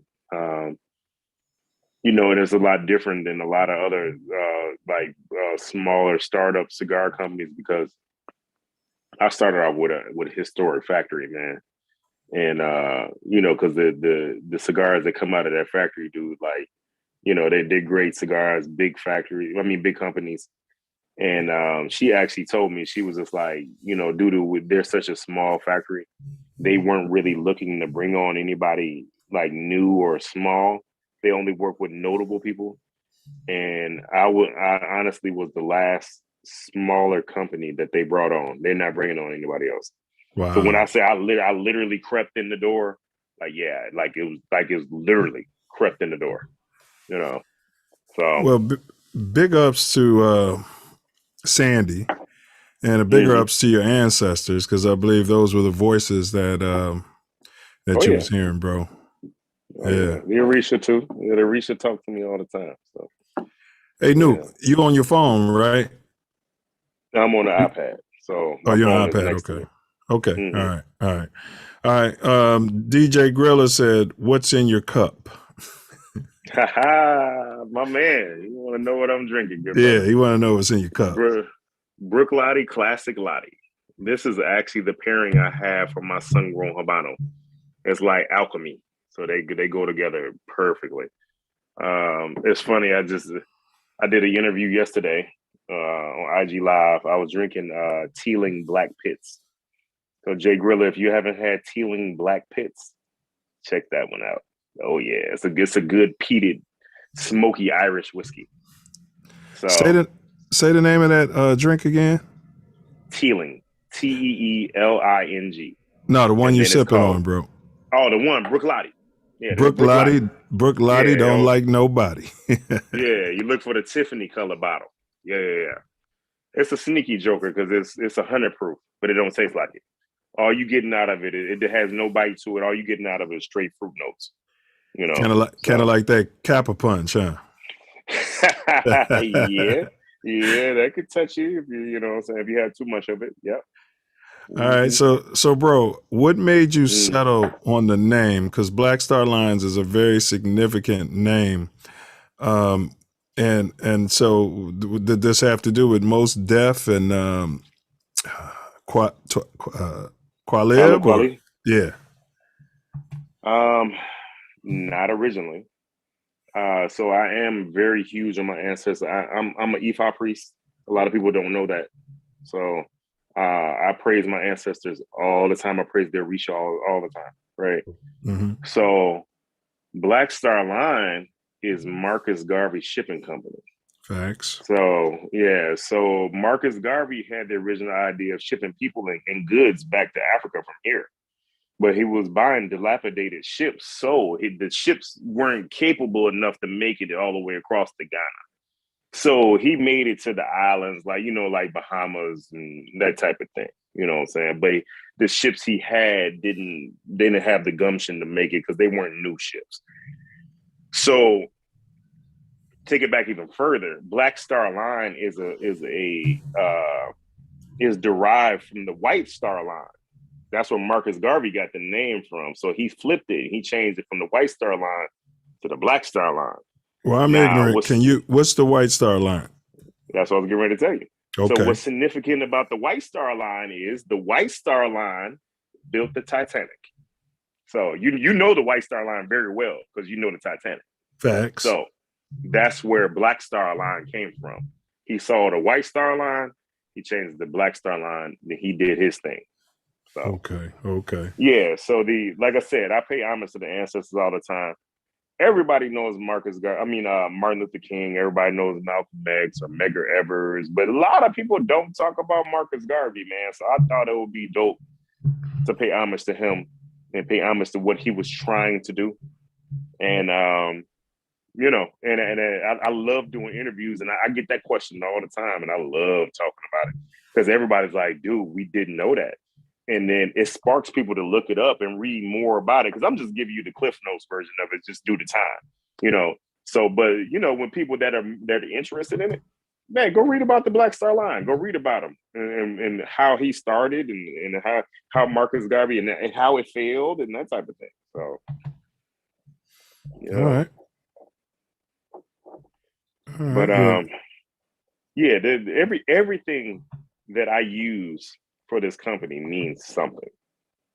So, from Black Star Line to the symbol that's in the logo, the symbol that I use is a symbol for the Congo. It's a Apollo symbol. Apollo is another African traditional religion. Apollo. So I use a symbol that's for opening roads because I wanted to open the roads for Black Star Line, and I'll stand up so people could see the logo. So yeah, so that's the logo there. You know what I'm saying? So that's the crossroads. You know what I'm saying? So I wanted to open them jokers up for my company. So I'm using deities to help me open that road up. So Even cigar, our tagline is cigars are a daily operation. So daily operation is Gangstar. That's one of my favorite Gangstar albums. Facts. So I'm paying homage to Guru with that. You know? One of the ancestors. So I pull up, I pull all kinds of things into, and it's rooted in hip hop. And of course, you mentioned Tyler Quilly and Mos Def. Yeah, the Black Star does have partially to do with that, but they got their name from Marcus Garvey. Facts. So even I've talked to Tyler Quali on Instagram, and he was joking, but he was like, "Oh yeah, man, you owe me royalties for that." I'm like, "I know you're joking, bro, but yeah, I sure don't." So I'll pay you yours when you pay the Garvey family theirs, right? Yeah, right. Yeah, I was like, I sure don't, but you know, we could have fun with it if you want. You know what I'm saying? El Milagro is the name of the first two cigars I came out with. El Milagro in Spanish means the miracle, because I felt it was a miracle that I was able to bring the cigars to the people. You know, my cigar that I released after that was Warwich. Warwich is my number one seller out of all the ones I got, and Warwich is actually a movie. So Warwich is a movie that was filmed in the Congo about a young lady that has spiritual powers to see her ancestors. So basically what the local army did was they took her with them. So anytime they would get attacked, her ancestors would show up and they would let her know like, hey, is somebody coming to attack y'all? So they would know to either strategize to fight or run. So I thought it was a dope movie. So I named one of my cigars after Warwich. You know so outside of your ancestors, because of the name is powerful, why do you think that is your best seller? What kind of feedback are you getting from your consumers? Well, it's due to the wrapper. So the wrapper on the original version of Warwich is a Connecticut shade. Connecticut shade is a really light wrapper. So historically, anything that's a Connecticut is like a mild, like kind of bland, boring cigar. It's like a cigar your grandfather, your great grandfather was smoking. They want something real mild, right? But what threw everybody off about Warwich is it's not a mild cigar by any means, and it has a ton of characteristic to it. So they like, dude, this is basically a light-skinned rapper that got lyrics. You know what I'm saying? So, you know, Eminem. Right. So that's what threw everybody off. It didn't have the characteristics of a Connecticut shade wrapper or any Connecticut. You know, some people have told me this is the best Connecticut that they've ever had in their entire lives. You know, and it's a blend that came from my head. You know, with the help of the ancestors to give me the blend. You know, so absolutely. So, are there many Black First operating lines? Are there many Black owned cigar lines in America? Roughly 60 something. Out of about how many if you did total? Oh, I bet it's like 3%. So if we always get to 3%, yeah, it's still gonna be low. Yeah, as far as percentage, because it's so many companies, bro. Like it's a lot of them I've never even heard of, bro. Right. You know, it's hard for me to say exactly how many companies are out there total to give you a percentage of how many of them are Black. Yeah, it's probably 1,800. Yeah, just guessing if the Black population as far as Black companies in the cigar industry, maybe 5%, maybe. Yeah. But I'm just guessing, bro. That's just off the top of my head. You know, me drinking scotch. So yeah, we'll do some research on the back channels. What sets Black Star lines apart from other lines in your opinion? My work ethic. Yeah, I work harder than a lot of cats. Yeah, I brand that page, whether it's my Facebook page or Instagram page. I brand it out, and I branded it out so well to the point that bigger companies have actually reached out to me and told me how well I've done. You know, I'm in 2 cities a month. 2 cities a month. I do 3 events in each city that I go to because I have enough lounges to do that. I'm carried in 70 lounges nationwide right now, and that's just in 2.5 years. So my work ethic was really tough. Like I go and I work, whether I'm calling or driving to visit your lounge, or I'm actually in your city doing events. When I'm doing events in the city, I go visit lounges before I go do my own event, because I'm trying to pick up more lounges wherever I'm at. Mm-hmm. So I'm working endlessly. My photographer's a new. He does all my shoots for me. We do shoots at least twice a month. So that's what helps me to brand out the page, because they're all professional pictures. You know, I don't do anything half-assed. You know, I educate people on the tobacco. I educate people on how to pair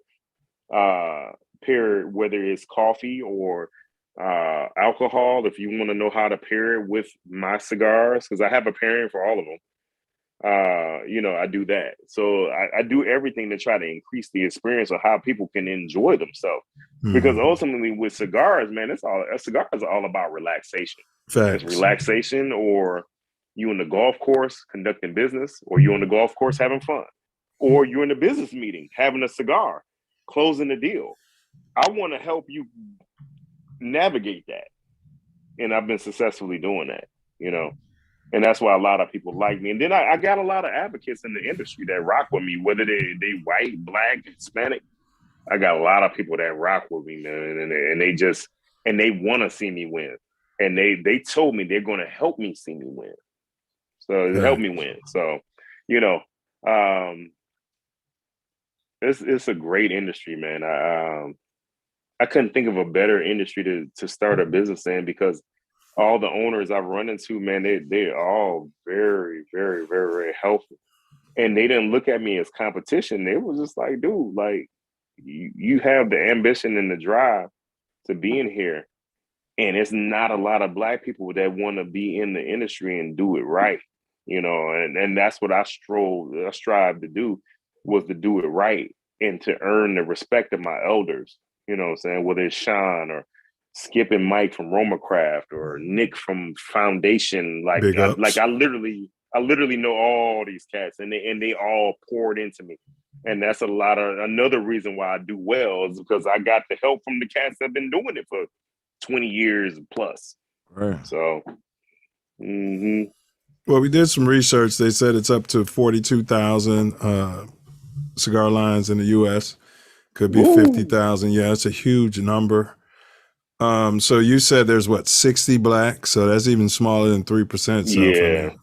Yeah, that maybe was that 1%, if that. If that, you know? and I want to throw out there to any young kids who might be listening. He's talking about the grind, and we know many people with the grind, and they'll use that for ill-gotten gains. And I'm not knocking nobody's hustle, but we've said it over and over again. If you put that mindset into something that's legal and use the same amount of grind and hustle that you use to, you know, go from a dime bag to a quarter key, you know, to a half key, you know, work your way up. I mean, especially if it's something you love. I mean, that just facts. Makes it, you know, not even work.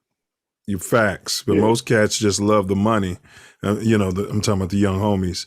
But you're right, Self. Find something you love and put your grind and your passion into that. And then we'll see you at the crossroads. Another point I wanted to make, man, you're using hieroglyphics. You know, your logo is similar to Self Luv's logo. You know, that's like a hieroglyph on your chest, man. You said it's the crossroads, but you didn't write crossroads on there. You know what I mean? So well, the term, the hieroglyphs are actually a Kemetic term. So in Palo, it's actually called a FEMA. FIRMA is the symbol that we'll use to do certain things. So I appreciate that. Positive or negative. So. Appreciate that. Just as it can use to be open roads, I can use it to close roads as well. Facts. What skills, degrees, talents for anybody who might be listening? What's necessary to do you think? What does it take to launch your own cigar company? Money and no tobacco.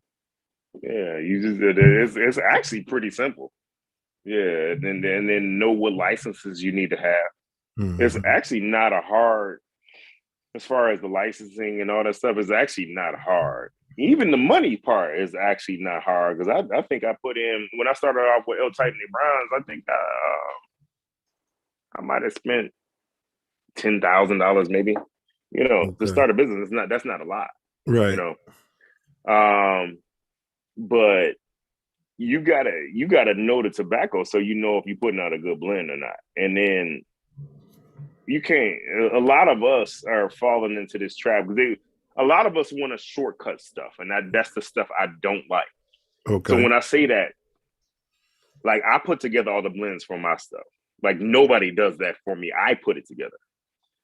Whereas you get other cats, they'll go buy existing cigars, put a band on it, and then start selling it. You know, but that's not your blend. That blend was already existing. It could have already been sold in Tampa. It could be sold somewhere in California. It could be the same blend with, and different cats got the same cigar with different bands on it. That's not cool. It's cheating. So that lets me know you don't know tobacco well enough to be able to put a blend together and, you know, stand on your own blend. And that's what I've been doing, you know, and that's another reason why a lot of cats in the industry gravitates towards me, because they know for a fact the factories I come from, I'm not white labeling nothing. I don't do it. I refuse to do it. So I've had people approach me about doing it, and I'm like, yo, son, I'm good. Like, I have no reason to do it. You know, I got 2 classic factories that work with me. Why would I work with you just to put a ban on something that you already put together? I don't have anything to do with that product. Only thing I would have something to do with is the band I put on the cigar. Yeah, now I don't sell bands. I sell cigars. Right, that's lazy.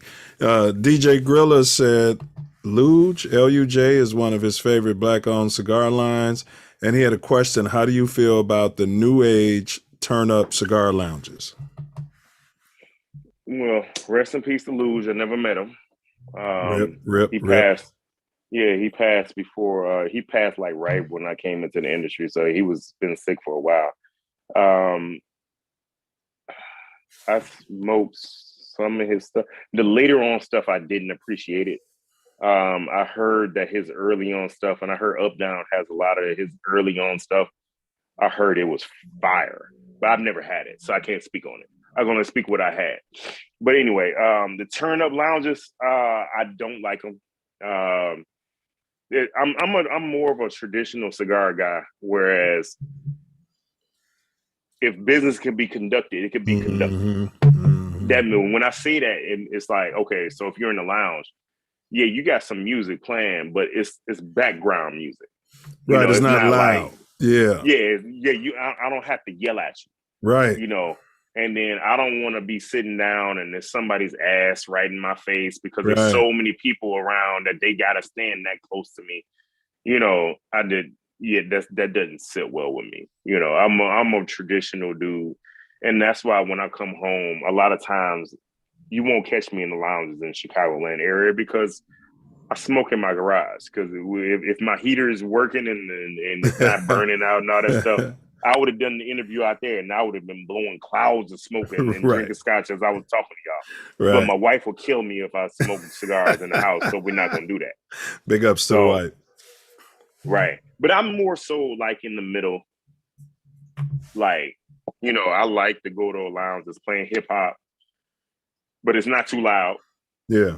Excuse me. So I don't have to yell at whoever I'm talking to. And, you know, we could rap a little bit. We could talk. We could drink. We could have a smoke. You know, it's cool. You know what I'm saying? Like Casa de Puros in Forest Park.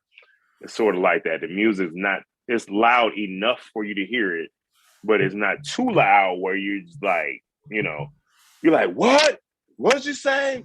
That type, nah, I don't get down with that. So yeah, I see it as I mean, I'm not a big cigar guy, but I went to a spot, where were we at? Fort Lauderdale, when my ship Marlin got married, and we went to a spot, and yeah, it was a turn up spot. Yeah, and the music was loud, bro, and you know, nobody was cutting my cigar, you know, like men of reason couldn't have conversations, like you said, about business or politics or what have you. There was just none of that going on, So, yeah, it felt kind of weird. Next question. Where is your tobacco sourced, or is that giving away the baby? No. So that's another red flag amongst other companies is they'll say, so they have a company and then they'll say, oh, well, we have an NDA, a non-disclosure agreement where we can't say what factory we're from. Oh no, I shout that shit from the mountaintops because everybody hasn't heard of Black Star Line, but you heard if you smoke, you've heard of L-Type Nebrons because that's Willie Herrera. So I'm like a baby cousin to Drew Estates, and then Aganorsa Leaf. Oh yeah, baby. You can't really stop me. You know what I'm saying? Because I could tell you exactly where my tobacco is from, whether it's Esteli or Condega or Jalapa. You know what I'm saying? I can tell you the region that it's from. I don't have a reason to hide anything. Mm-hmm. So, and that's what separates me from a lot of other companies. And unfortunately, the companies are Black. The only companies I hear that say they have a legal agreement to say they can't say where their tobacco is from, they're Black. And I hate that shit. Because that lets me know that you just went and bought some bullshit and put a ban on it. And I don't like that. It's shortcuts. Right. Do your homework. Do your homework and be thorough about it. I don't like that. So, because here's the thing.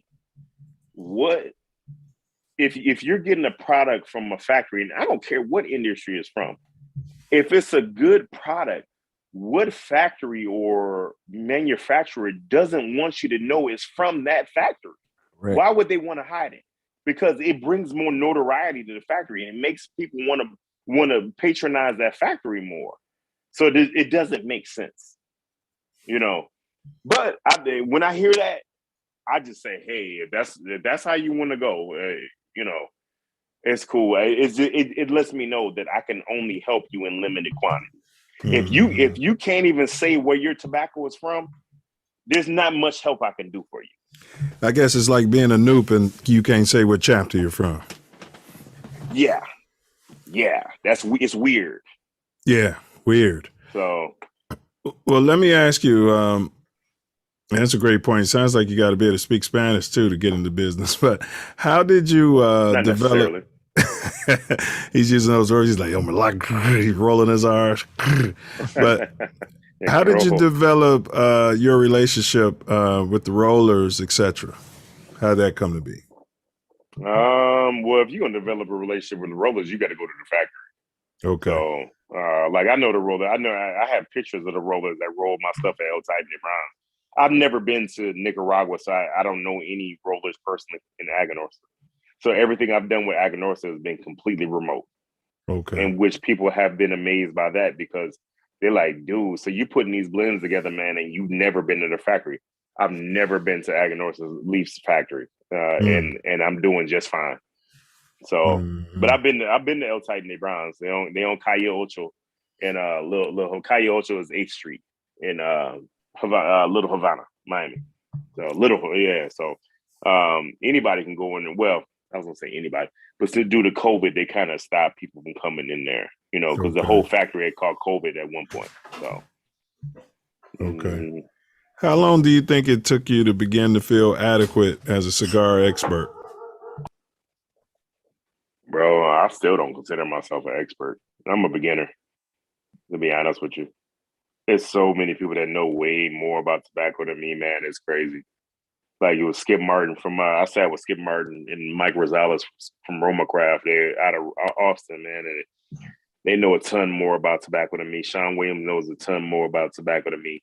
James Brown, that's my boy from Black Label Trading Company. He owns his own factory in Esteli. He knows a lot more than me. I'm a little guy, man, that's just catching everybody's attention, So I'm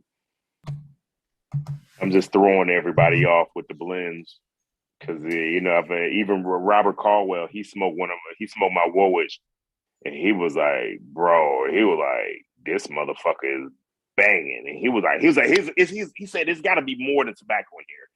I was like Bobby Caldwell. It's just tobacco in there, baby. That's it. That's it. It's just got my stamp on it. You talking about Beta Noob? No.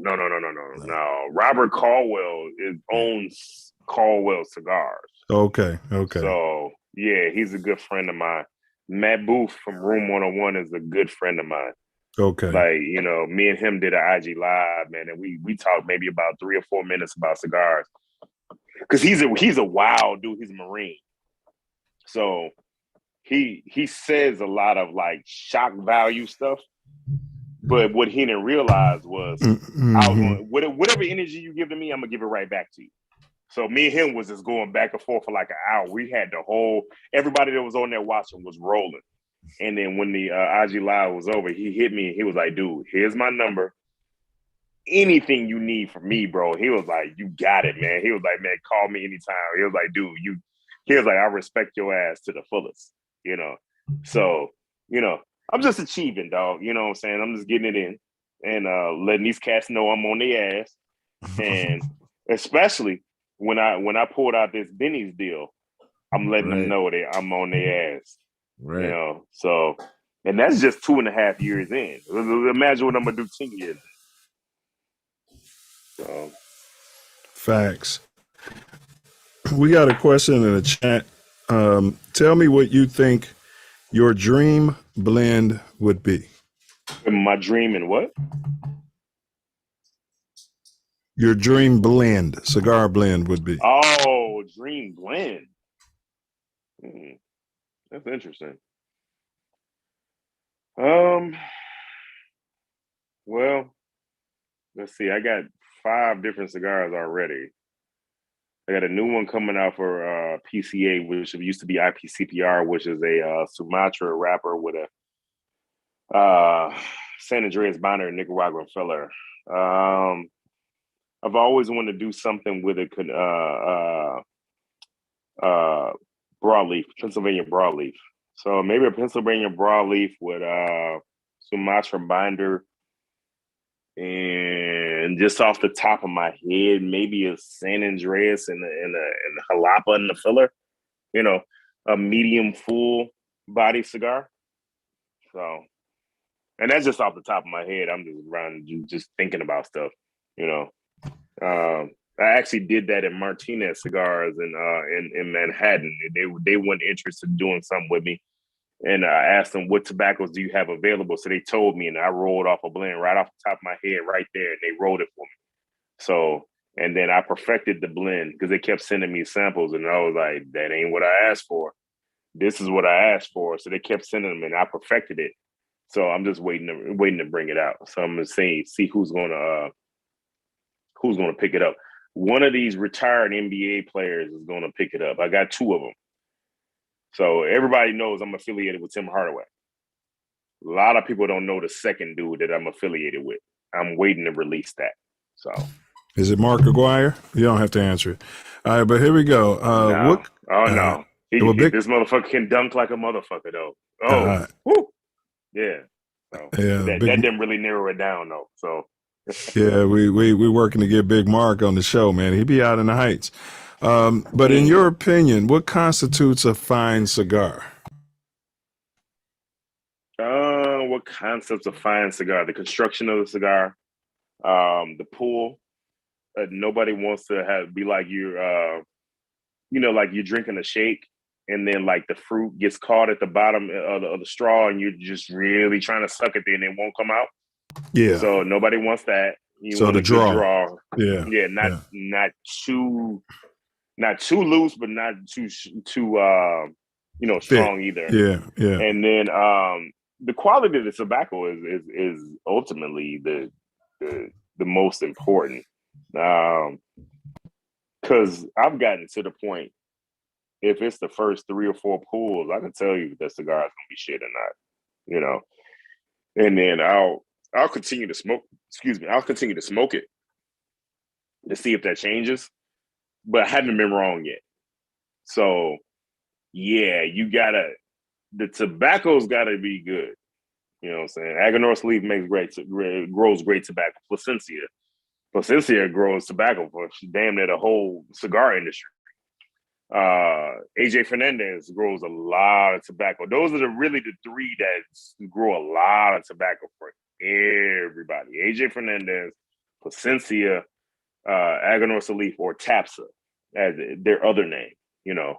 So the tobacco's got to be good because it depends on the soil that it was grown in, and it's very similar to like weed, you know, depending on what soil or how that weed was grown, that dictates the characteristics that's in that strain.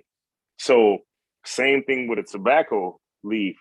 It depends on where it's grown, how it was taken care of, and what lighting, the sunlight, whether it's the shade or if it's grown in just all sunlight, all of it makes a difference in how that tobacco is going to taste.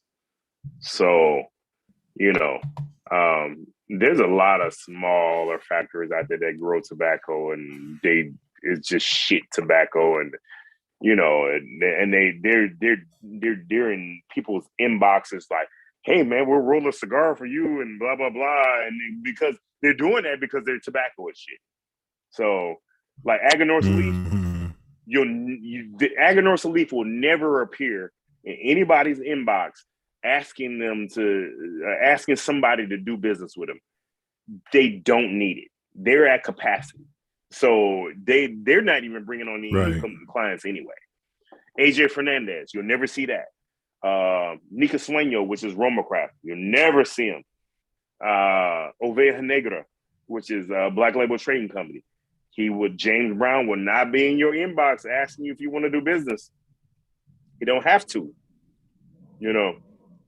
So the other companies that are growing trash tobacco, oh yeah, they trolling for business, you know. So and I love it when they come in my inbox. Yeah, it is similar. Go ahead.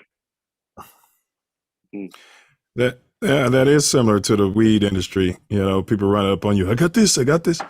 Yeah, if it was that, you wouldn't have no more of it. or you know what I mean? Yeah, I feel you. Yeah. Can you talk about Can you talk about the price ranges at Black Star Line? Like if somebody's interested in making a purchase, you know, like the price ranges. Everything averages around $12. So it's nothing out of the ordinary. The only one that's a little bit more is the Lalibela Gordo. And we didn't talk about Lalibela. I'll tell you a story on that because, like I said, there's a story behind everything. But the Lalibela Gordo costs a little bit more. But it's when I say a little bit more, it's like 50 cents more. So it's not really more, but it is more. You know, and that's because it's more tobacco used in one of the particular sizes because it's a Gordo, and the Gordo is a 6x60. So a 6x60 is a bigger ring gauge, and it uses more tobacco. The more tobacco you use, the more the cigar is going to cost. You know, but the Toro version is a 6x52. Both of them are full body, full strength. It's just when you scale that tobacco down to the 52 ring gauge. Oh, the ligero, and the ligero is where the strength in the cigar comes from. The ligero kicks in more. So yeah, it's a good full body, full strength cigar. So let's talk about Lalibela because we talked about El Milagro, we talked about Warwich, and Lalibela is the only one we haven't discussed. So in the order of cigars, El Milagro, the two El Milagros came out first. And then Warwich the Connecticut version of Warwich came out after that. That's my third cigar. My fourth cigar was Lalibela. Now, Lalibela was originally done for Tim Hardaway. So Tim Hardaway he knew my dad. But he became a huge fan of my cigars. Not because of my dad. He became a huge fan of my cigars because they're good. It's a good product. So he asked me, could I do a blend for him? So I put Lalibela together for him. Now, that's not the name I was going to use for him. Me and him didn't know how to table the deal as far as who gets paid what. So we just paused it. So when I got the money to release the cigar, I changed the name. because I don't sit on good blends. I changed the name to Lalibela and I released it. So Lalibela are the stone churches that were built into the ground in Ethiopia. So they should be one of the world wonders of the world. You know what I'm saying? Yeah. So they're amazing buildings. If you look, you can look it up and look at the pictures. They were there's the name of the churches, the name of the area, it's the name of the emperor that ran the area. So it's a very historical area in Ethiopia. So like I said, everything means something. So I wanted to pay homage to the areas, and that's why I named it Lalibela. Even on the bands, you could see in a larger scale as a picture of the churches, and I had the Black Star Line logo put in the side of the church, whereas it looked like the logo was carved into the side of the church. It was dope as hell in a large scale. When I scanned it down to the band, I didn't like it because it merged in with the wrapper of the cigar, because the wrapper of the cigar was dark, and so was the band. So I changed the band. So the next run that comes out, it'll have a new band on it. So those that have the ones with the church on it, you know, you have the OG original first version of Lalibela, right? So after that, I released Dark Woolwich. So Dark Woolwich is the spin off the original Woolwich. So I put a darker wrapper on it. It's a Crojo 99 wrapper on the Dark Woolwich. It's the same blend, but due to the fact I changed the wrapper on it, it changed the whole flavor profile of the cigar. And then I added some more Ligero to it. Ligero adds the strength to the cigar. That's the leaves that add the strength to the cigar. So I added more Ligero to it that make it a little stronger than the original version of it. So those are all the releases that I had come out. Yeah, I was thinking for Tim, and maybe call it the crossover. Find the Spanish translation for crossover.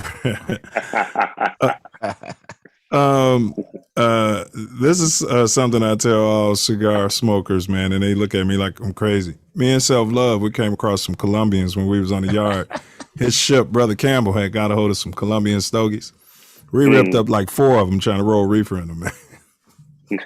Wow. Yeah, we were throwing the tobacco away, bro.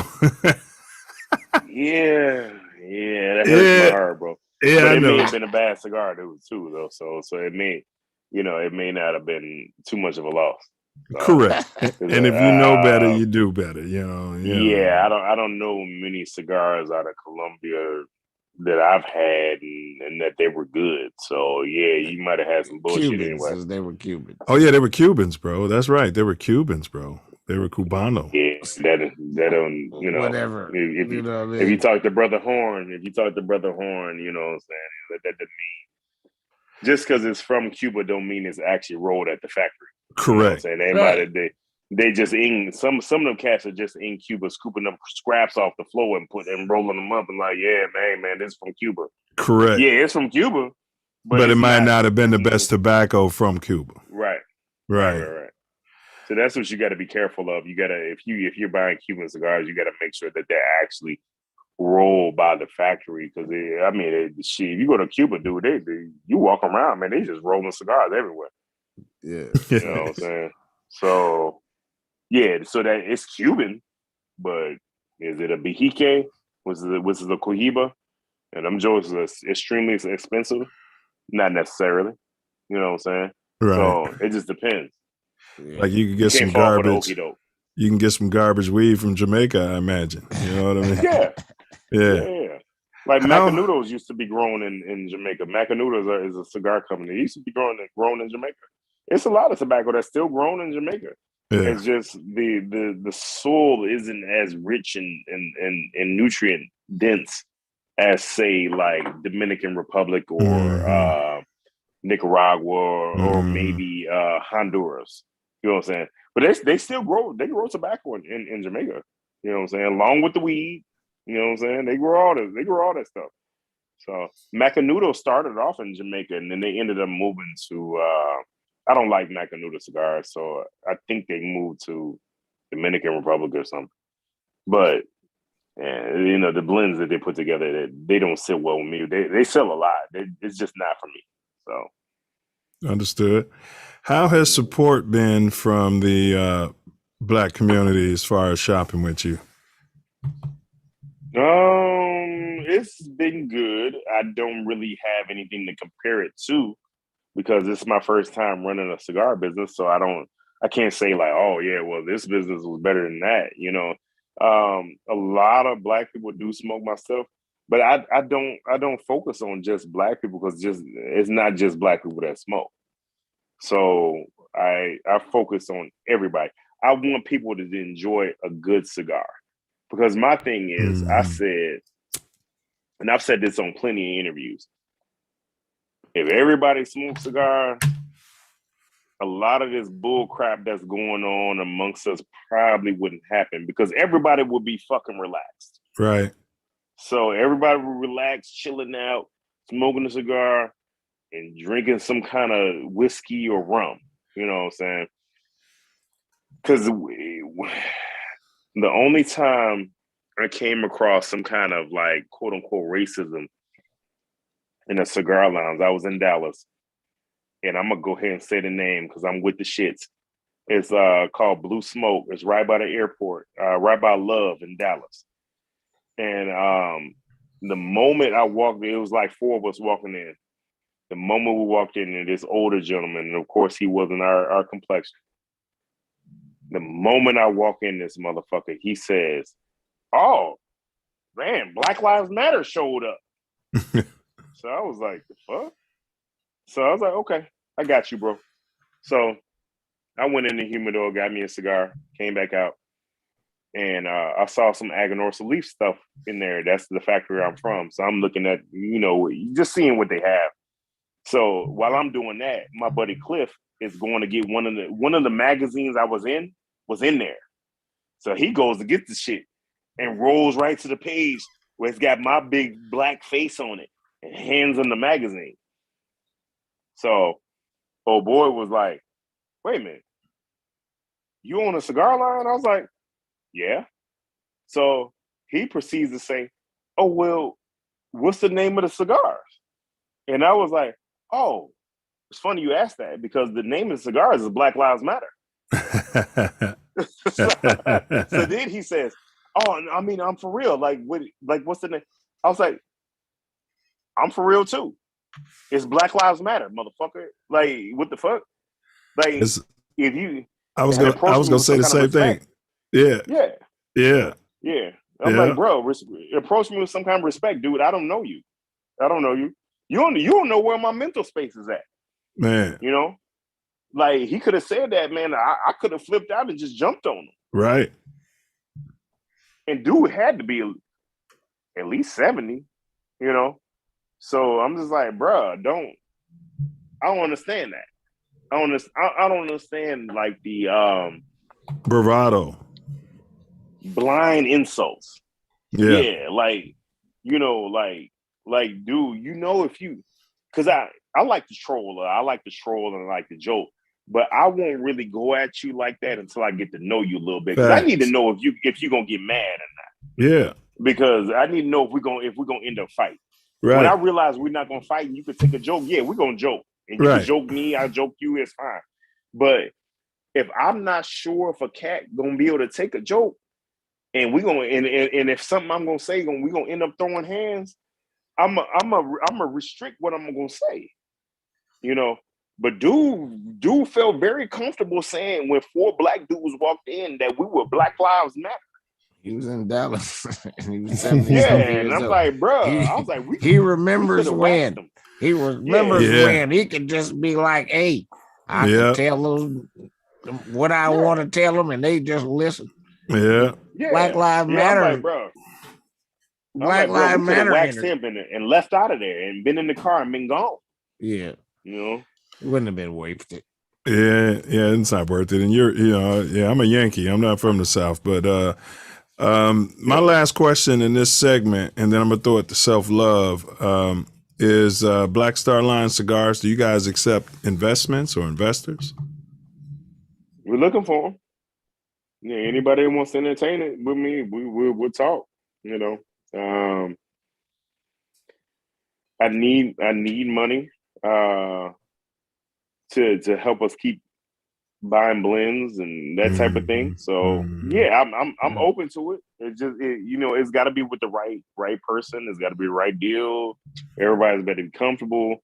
It's a normal business transaction. So well, y'all heard that. I'm definitely on the table. So well, y'all heard that. How could they reach out to you if they're interested? IG or anything like that? Yeah, I respond to 100% of everything on IG. So you can send me a DM. You can go on the website and send us a email on there. I think the phone number is on there as well. So serious investors only. I'm gonna throw it to you, Self Love. I want to tell you that I appreciate this conversation. I knew it was going to be what it has been. Of course, brother. Of course. It's not over though. I know it's not over. I wasn't going there. Yeah, it kind of feels like it when you do that though. Yeah, but it's not, because I'm gonna never mind. Go ahead, bro. Finish. My bad. Yeah. So what could you say has been inspiration? Inspiration for me? Yeah. I want to continue to make my dad proud, bro. He died 3 years ago. No doubt. So, yeah, that's the inspiration for me. I wish he was here to actually. I know he sees, because when you die, they're never gone. But Thanks. what I'm saying. I wish he was here to actually look at the magazines and stuff that I'm in, because I've been in 5 of them already in just 2.5 years. So, yeah, I wish he was here, man. I watched a lot of your interviews too, man. If he could see all that, in the physical. Yeah. I know what you're saying. Yeah. I lost my mom. Bro. I lost my mom in November. May your dad rest in peace, though. Yeah, for sure. Yeah, man. That's powerful. Go ahead, bro. Yeah, that motivates me. My son watches everything that I do. He goes to Howard and he has 2 classes left, but he has business too. So that he let me know. He was like, man, Dad, you brokered a deal with Benny's? And I was like, hey, I'm like, yo, this is what I do. I was like, that's what noobs do. We achieve, you know what I'm saying? So I was like, yo, I was like, yeah, I sure did. I brokered a deal with Benny's. I brokered a deal with Small Batch. That's major on the West Coast. You know what I'm saying? Underground was my first client, my first customers when I came out. You know what I'm saying? They've been rocking me. They in Fort Worth, Texas, man. They've been rocking me ever since we came out. Before I came out, Provider Club got us. I got a lot of big accounts that just rock with us. You know what I'm saying? So Black Lion Luxury Club, they came to the trade show in Vegas and spent $8,000 with me on a 10-minute conversation. That's love. You know what I'm saying? So, and that's one of the events that we did in Philly. You know what I'm saying? Right. So, yeah, man, I mean, I can't deny that I'm extremely, extremely blessed and fortunate. And, you know what I'm saying, my ancestors walk with me like an army. Because anytime I'm having problems, bro, I'm looking at them like, hey, so what we doing? My grandmother, my great-grandmother, you know what I'm saying, my grandfather, my father, you know what I'm saying, my uncles. Facts. What we doing? What we doing? We gonna lay down or we fight? And it's always fight. They always like, yo, nah, let's go at this shit. So Self, can we give him a yo on his achievement? yo. So you cats, I did like I said, it's gonna be in the description, his link, blackstarlines.shop. It's also I pinned it in the chat. If you're in the live chat, you can just click that link and do your shopping. Support this brother right here. So now we're going to jump on to our more esoteric questions, bro, as we wrap up the show. We can usually shoot through this shortly. First question I'm going to ask you. Self Love is manufactured a time machine, right? So now imagine, it's a thought experiment. It's your 9th birthday. Your family's around, your ancestors, your elders.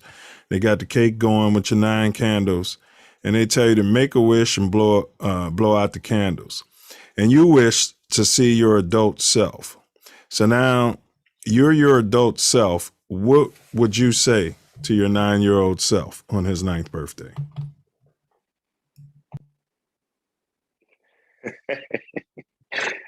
Start smoking cigars earlier, so I can learn the tobacco earlier. Yeah, so because if I could have learned the tobacco earlier, you know what I'm saying, I'd be even stronger now. You know what I'm saying? I'm strong as fuck with tobacco now, but if I could have learned it years ago, so you know, like even Cuban cats. Like you talk to a Cuban cat, man, they like, man, I've been smoking cigars since I was 8. I smoked with my grandfather. My they'll tell you stories. Yeah. Like they'll sit up like, you know, my grandfather Like the French would sit up and talk to us. Like the French with wine. Yeah. It is like, man, my grandfather would sit up and talk to us and tell us stories about the family. And it was all over a cigar. You know what I'm saying? So not to say that I needed to start smoking when I was 9 or 8, but if I could have started smoking at least a decade earlier, you know, that would really set things off on how well I'm doing with the business. You know, I probably would have started the business earlier if I had been started smoking earlier.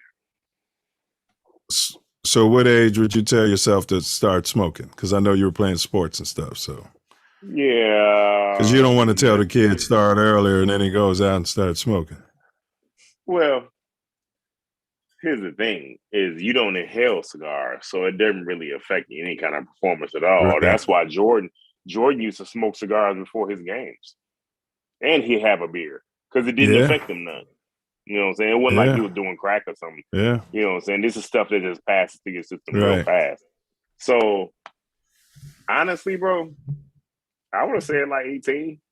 Even though I was still running and doing all that stuff with U of I and all that stuff, yeah, I would have said like 18, you know, because it wouldn't have affected my athletic performance at all. The cat from the Bengals, the quarterback, he came out in public and just announced his love for cigars. Or was it Burrow or whatever his name is? Yeah, you know. So yeah, that was just like Jason in the last, Burrow or something. Yeah, that was like in the last 2 weeks. So you know what I'm saying? Yeah. Cigars doesn't affect anybody's performance at all. LeBron, I'm not confident in how quality he smokes, but he smokes. You know what I'm saying? All of them do. Tim Hardaway's son smokes. He plays for the Spurs. Dominique Wilkins smokes. Ed Reed smokes. That's my boy. You know what I'm saying? Ed Reed smokes all the time. So, you know, he had been smoking when he was smoking when he was still in the league. Cigars has no effect. All right, so his advice at all. So his advice would be start 18, but inhale. My next question in this segment is recommend a book for the Self Love. Oh my. So since this is the type of show I would go with, I would go with the biography on Earl B. Dickerson. So I bought that book when it first came out, which was probably a solid 20 years ago now. You get it on Amazon, and it talks about Earl B. Dickerson, his life, his affiliation with Beta, his lawyer career, the properties he owned in Chicago, how instrumental he was in helping Black people in Chicago and nationwide. Man. Earl B. Dickerson. A lot of people, me neither. Regular people, and as far as noobs, don't even know there was a book written about Earl B. Dickerson, and it's right on Amazon. You could probably get it for at this point, you could probably get it used for $3, and it's a fantastic read. So I had my son read it. I read it. It's on my. So yeah, it's dope. it's on my list, and you know, in the spirit of the founders and then our charter members, man, they were fighting a good fight. You know, they were similar to what Salik was saying in his Charter Day speech. They were achieving and fighting a good fight. Yeah. It wasn't so. Hey, fair enough, man. I'll give you my word. I'm gonna get that book and I'm gonna read that. I'm looking forward to it, actually. Oh, you have to, bro. You have to. That's almost mandatory at this point, bro. It's a good book. Well, it should be required reading for all the future initiates at our chapter. We'll talk to the GBAA about that. Facts. Yeah. Recommend a Black-owned restaurant anywhere on the globe. Ooh, okay. I'll give you several of them. So Soul Sips is in Flatbush. Now, here's the thing. Here's the disclaimer. I don't eat meat. So these are all places I would go eat at. So Soul Sips in Flatbush. You could do Majani here on 71st and Exchange. Is here in Chicago. Dude, what's that? It's a vegan restaurant in Harlem. It's fire too. It's Black owned. I'm drawing a blank on the name right now. But House of Vegan in I think it's Dallas. It's fire. One moment. I've been to a bunch of them. So the more I think about it, is that the one you want? You know, somebody said, "What the hell is that?" Well, no, that was Siri. I was looking for Seasoned Vegan, Uptown Veg, Vegan Hood, Vegan. Okay. I was trying to see if I could find something in Harlem for you. Go ahead, bro. Oh, I got you. I've been to so many different cities, bro. Like, they all starting to merge together on me. So I'm trying to think where else I've been that's Black owned that I could tell you to go to. Off the top of my head, that's what I got for you. So. That's perfect. All right, bro, we're going to get into the quick hits, and then we're going to play a quick game, and you can go out to the garage and freeze and smoke your cigars. It's 50 degrees, though. You should better handle it. Here we go, Noop. Nah, I'm staying here with my wife. She misses me, so she upstairs. I'll do this. All right, here we go. These are the quick hits, bro. These are yes or no answers. Is there a God? Yes. Have you ever seen anything supernatural? Supernatural?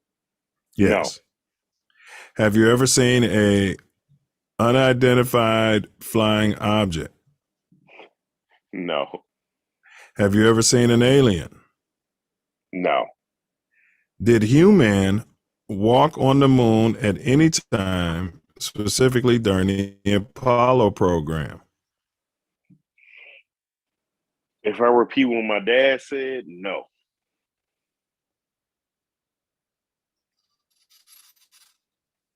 Yeah, I think 90% of the Black folks on the show say no, at least 90%. We got a magic box question here. Imagine if Self Luv had a magic box. It has a singular button contained on the top of it. He comes to your house, sits it on the table. Now, God forbid that a person whom you would have the most difficulty living without had a rare, painful, and terminal illness that they suffered severely from, and death was imminent. What if Self Luv informed you that if you simply press the button, this person would be 100% cured, but a person whom you do not know would then suffer the same fate as your loved one?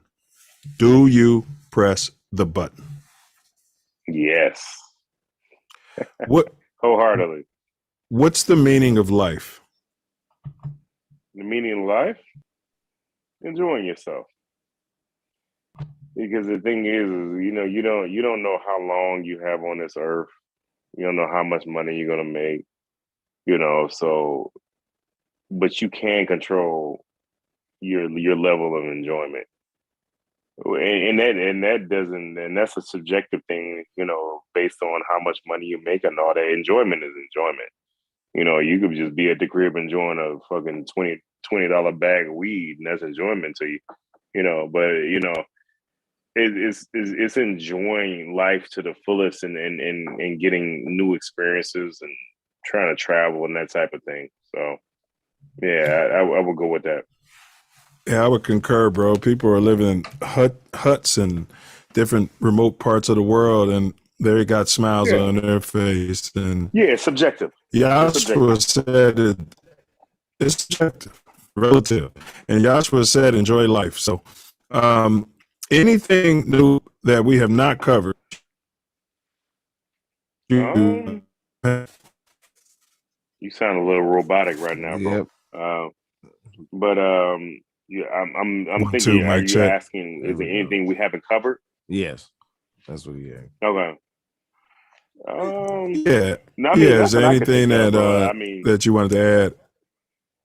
Yeah, not that I could think of. I mean, you all definitely asked some different questions of my ordinary interview rotation. So, you know what I'm saying? Yeah, that keeps me entertained, because a lot of times people ask me the same questions over and over again, and then my mind just goes on automatic, and I'm like Andre 3000. Like, I might be on stage rapping, but I'm thinking about dinner later on because I'm bored. You know what I'm saying? So a lot of times I'll be like that unless you ask me different questions that engage me. So you all have achieved that tonight. And yeah, I mean, there's nothing that I could think of unless there's something else you just want to ask me, because I got an answer for everything. So well, we're going to start a quick game. Daniel Maxwell in the chat said, love yourself in the back of the bus where the driver can't see you. Oh, boy. Uh-oh. DJ Creeper said, yes to God, yes to supernatural, yes to flying objects. So he's seen all of this. Yes to aliens. We got to get Creeper on the show. And the moon, he says the moon is up for debate. Yeah, he said the moon is up for debate. Daniel Maxwell said the ISS astronauts are able miraculously to wear cloth fiber suits with creases in a spatial vacuum that boils water instantaneously, a spatial vacuum that is 454.81 degrees Fahrenheit. I just have issue that they were already live streaming from 250,000 miles away back in the 60s. Yeah. And DJ Creeper said, chase dreams, not money. Big ups to DJ Creeper. Yes, sir. All right. So, nope, we got a quick game. It's only going to take 1 minute, bro, and then we'll let you go. And as that Self Love was saying, we really appreciate you taking the time out. Yeah, no doubt. So let me see here. So this game is like Noah's Ark. I'm going to give you a pair of items. It's like a verbal, it's like an ink blotch test almost. So the point of it is to get through it within 60 seconds. I'm going to give you a pair of items, for instance, like I might say cigar and cigarette, and you pick the one that you prefer. You know what I mean? Mm-hmm. So you got 60 seconds to get through 9. If you go fast enough, we can get you 3 extra credit questions within that 60 seconds. So let me get the timer going here, and I'll try to read as fast as possible. Yes, no, or pass. Yes, you can pass as well. But if you do more than, what is it, 1 pass or 2 passes, Self? If you do more than 2 passes, it's considered a fail. You've lost the game. All right? No. Yeah, so here we go. But you bowed it. Shouldn't be no passing. All right, here we go. Barack Obama, Michelle Obama. Barack. Muhammad Ali, Michael Jordan.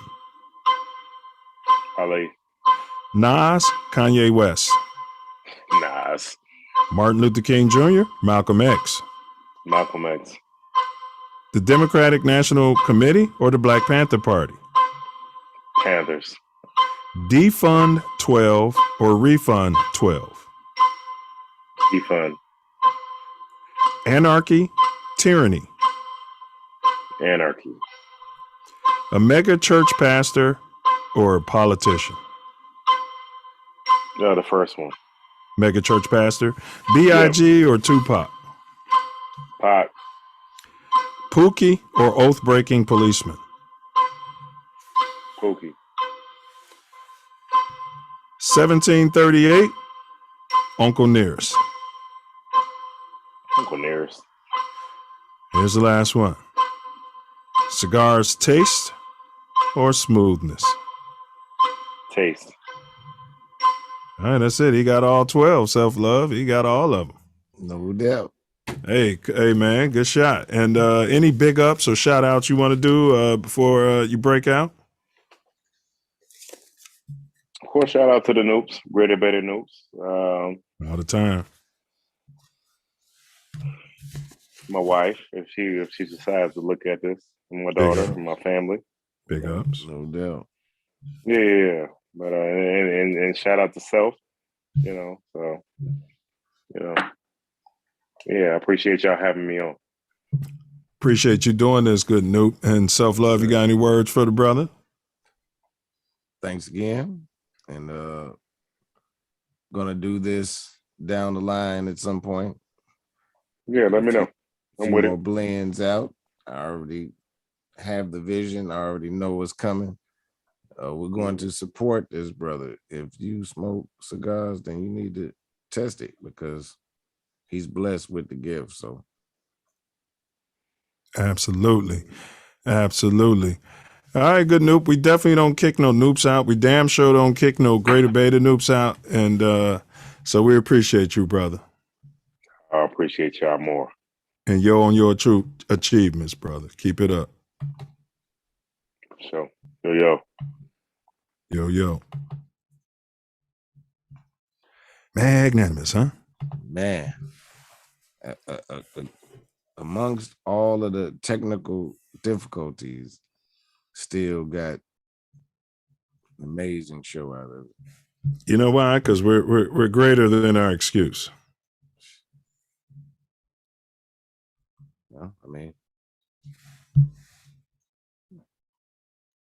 still got it out.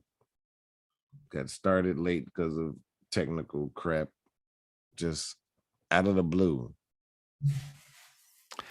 Yeah, it's he gave some great commentary as well, some greater commentary on, what it takes to, be an entrepreneur. He definitely has that entrepreneurial spirit, and really love what he was saying in regards to tapping into the ancestors, and following the voices he hears, and you know what I mean, good brother? Yes, that's what I mean. That's why we had the technical difficulties, but we still got it out here, and it's such a wonderful experience. Facts.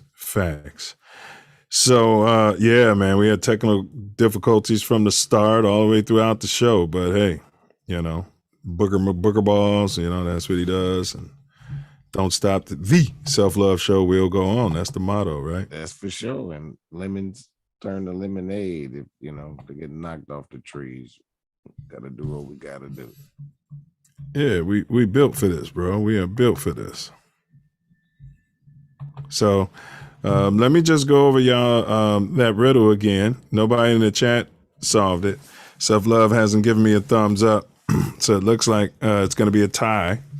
So the riddle is: a rotating fragment of mineral collects no birophytic plants. What's the proverb? Oh,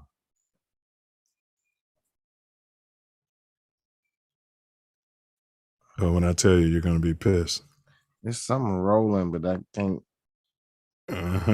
You got it, but you can't think of the proverb. You got it, Self. You definitely got it. You're going to be pissed. You got it now, but yes. You got it. You got it, bro. It's definitely something rolling. I'll give you another hint. Terror Town. That ain't no hint. Motown. What can you find in Terror Town and Motown? Jeff Fort. What was he? Oh, Stone. All right. Rolling Stone can't carry you no more. So that's it.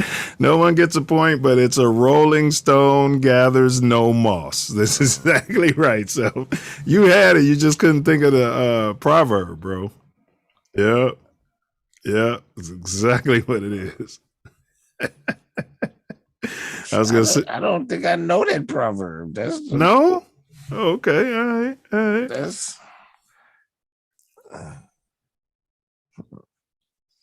I learn something. If you're blessed, you can learn something every day. Yeah, if you keep moving, you don't get that moss on you. Yeah. That's where that came from. So I thought you would get photogenic. Yeah, okay. Yeah, phobiprophic or whatever it was. Yeah. I'd never heard that word before. I couldn't even pronounce it. So I could see how moss would be. Yes, associated with it. So. I bet. What's the name would have got it? Who was on the show? The botanist. Oh yeah, Stacy. She would have got it. Yeah. Yep.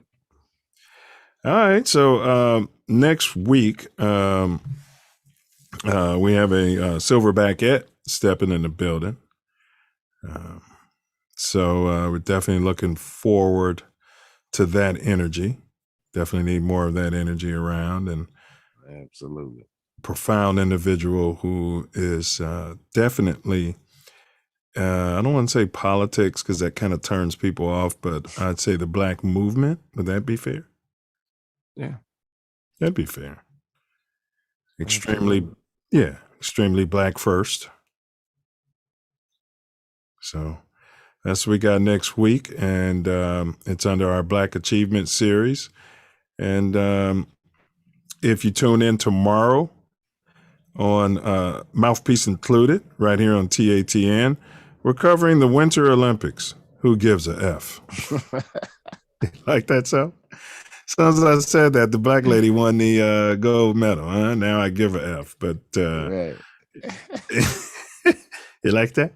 Yeah, we're unpacking that tomorrow. That's an open mic. Anybody could pull up or slide through. But when you do, don't forget to bring your mouthpiece. Don't forget to bring your towel, as Tally says. And then now I'll stop yapping and turn it over to my brother for Wordsmiths. Final words out there.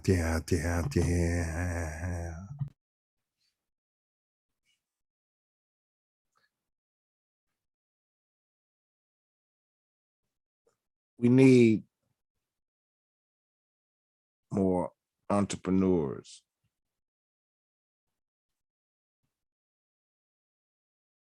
We need more people who got their heart and mind pure, so we can advance and create our own economy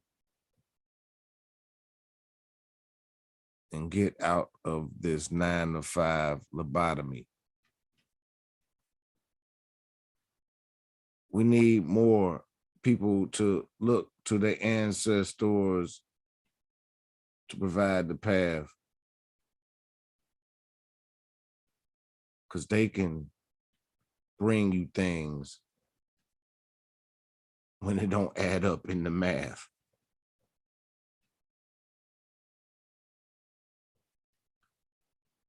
Look, we gotta come together. If just economically. Believe what you want to believe. But collectively, we gotta move as one. We're born of the sun.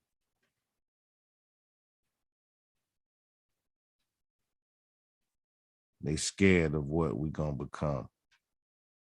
But that don't mean we still don't become it. We gotta run it.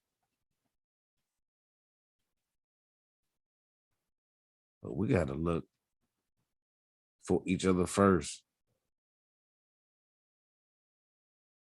Gotta put ourselves in the bubble. Care about the cosmic burst. Who, what, when, where, and all of their problems and issues. We ain't got to join in all that.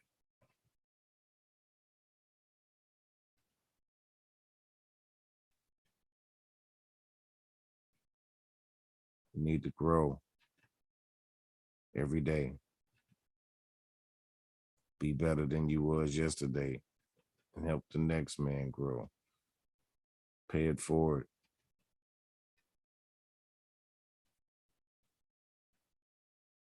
Pay it forward. Words.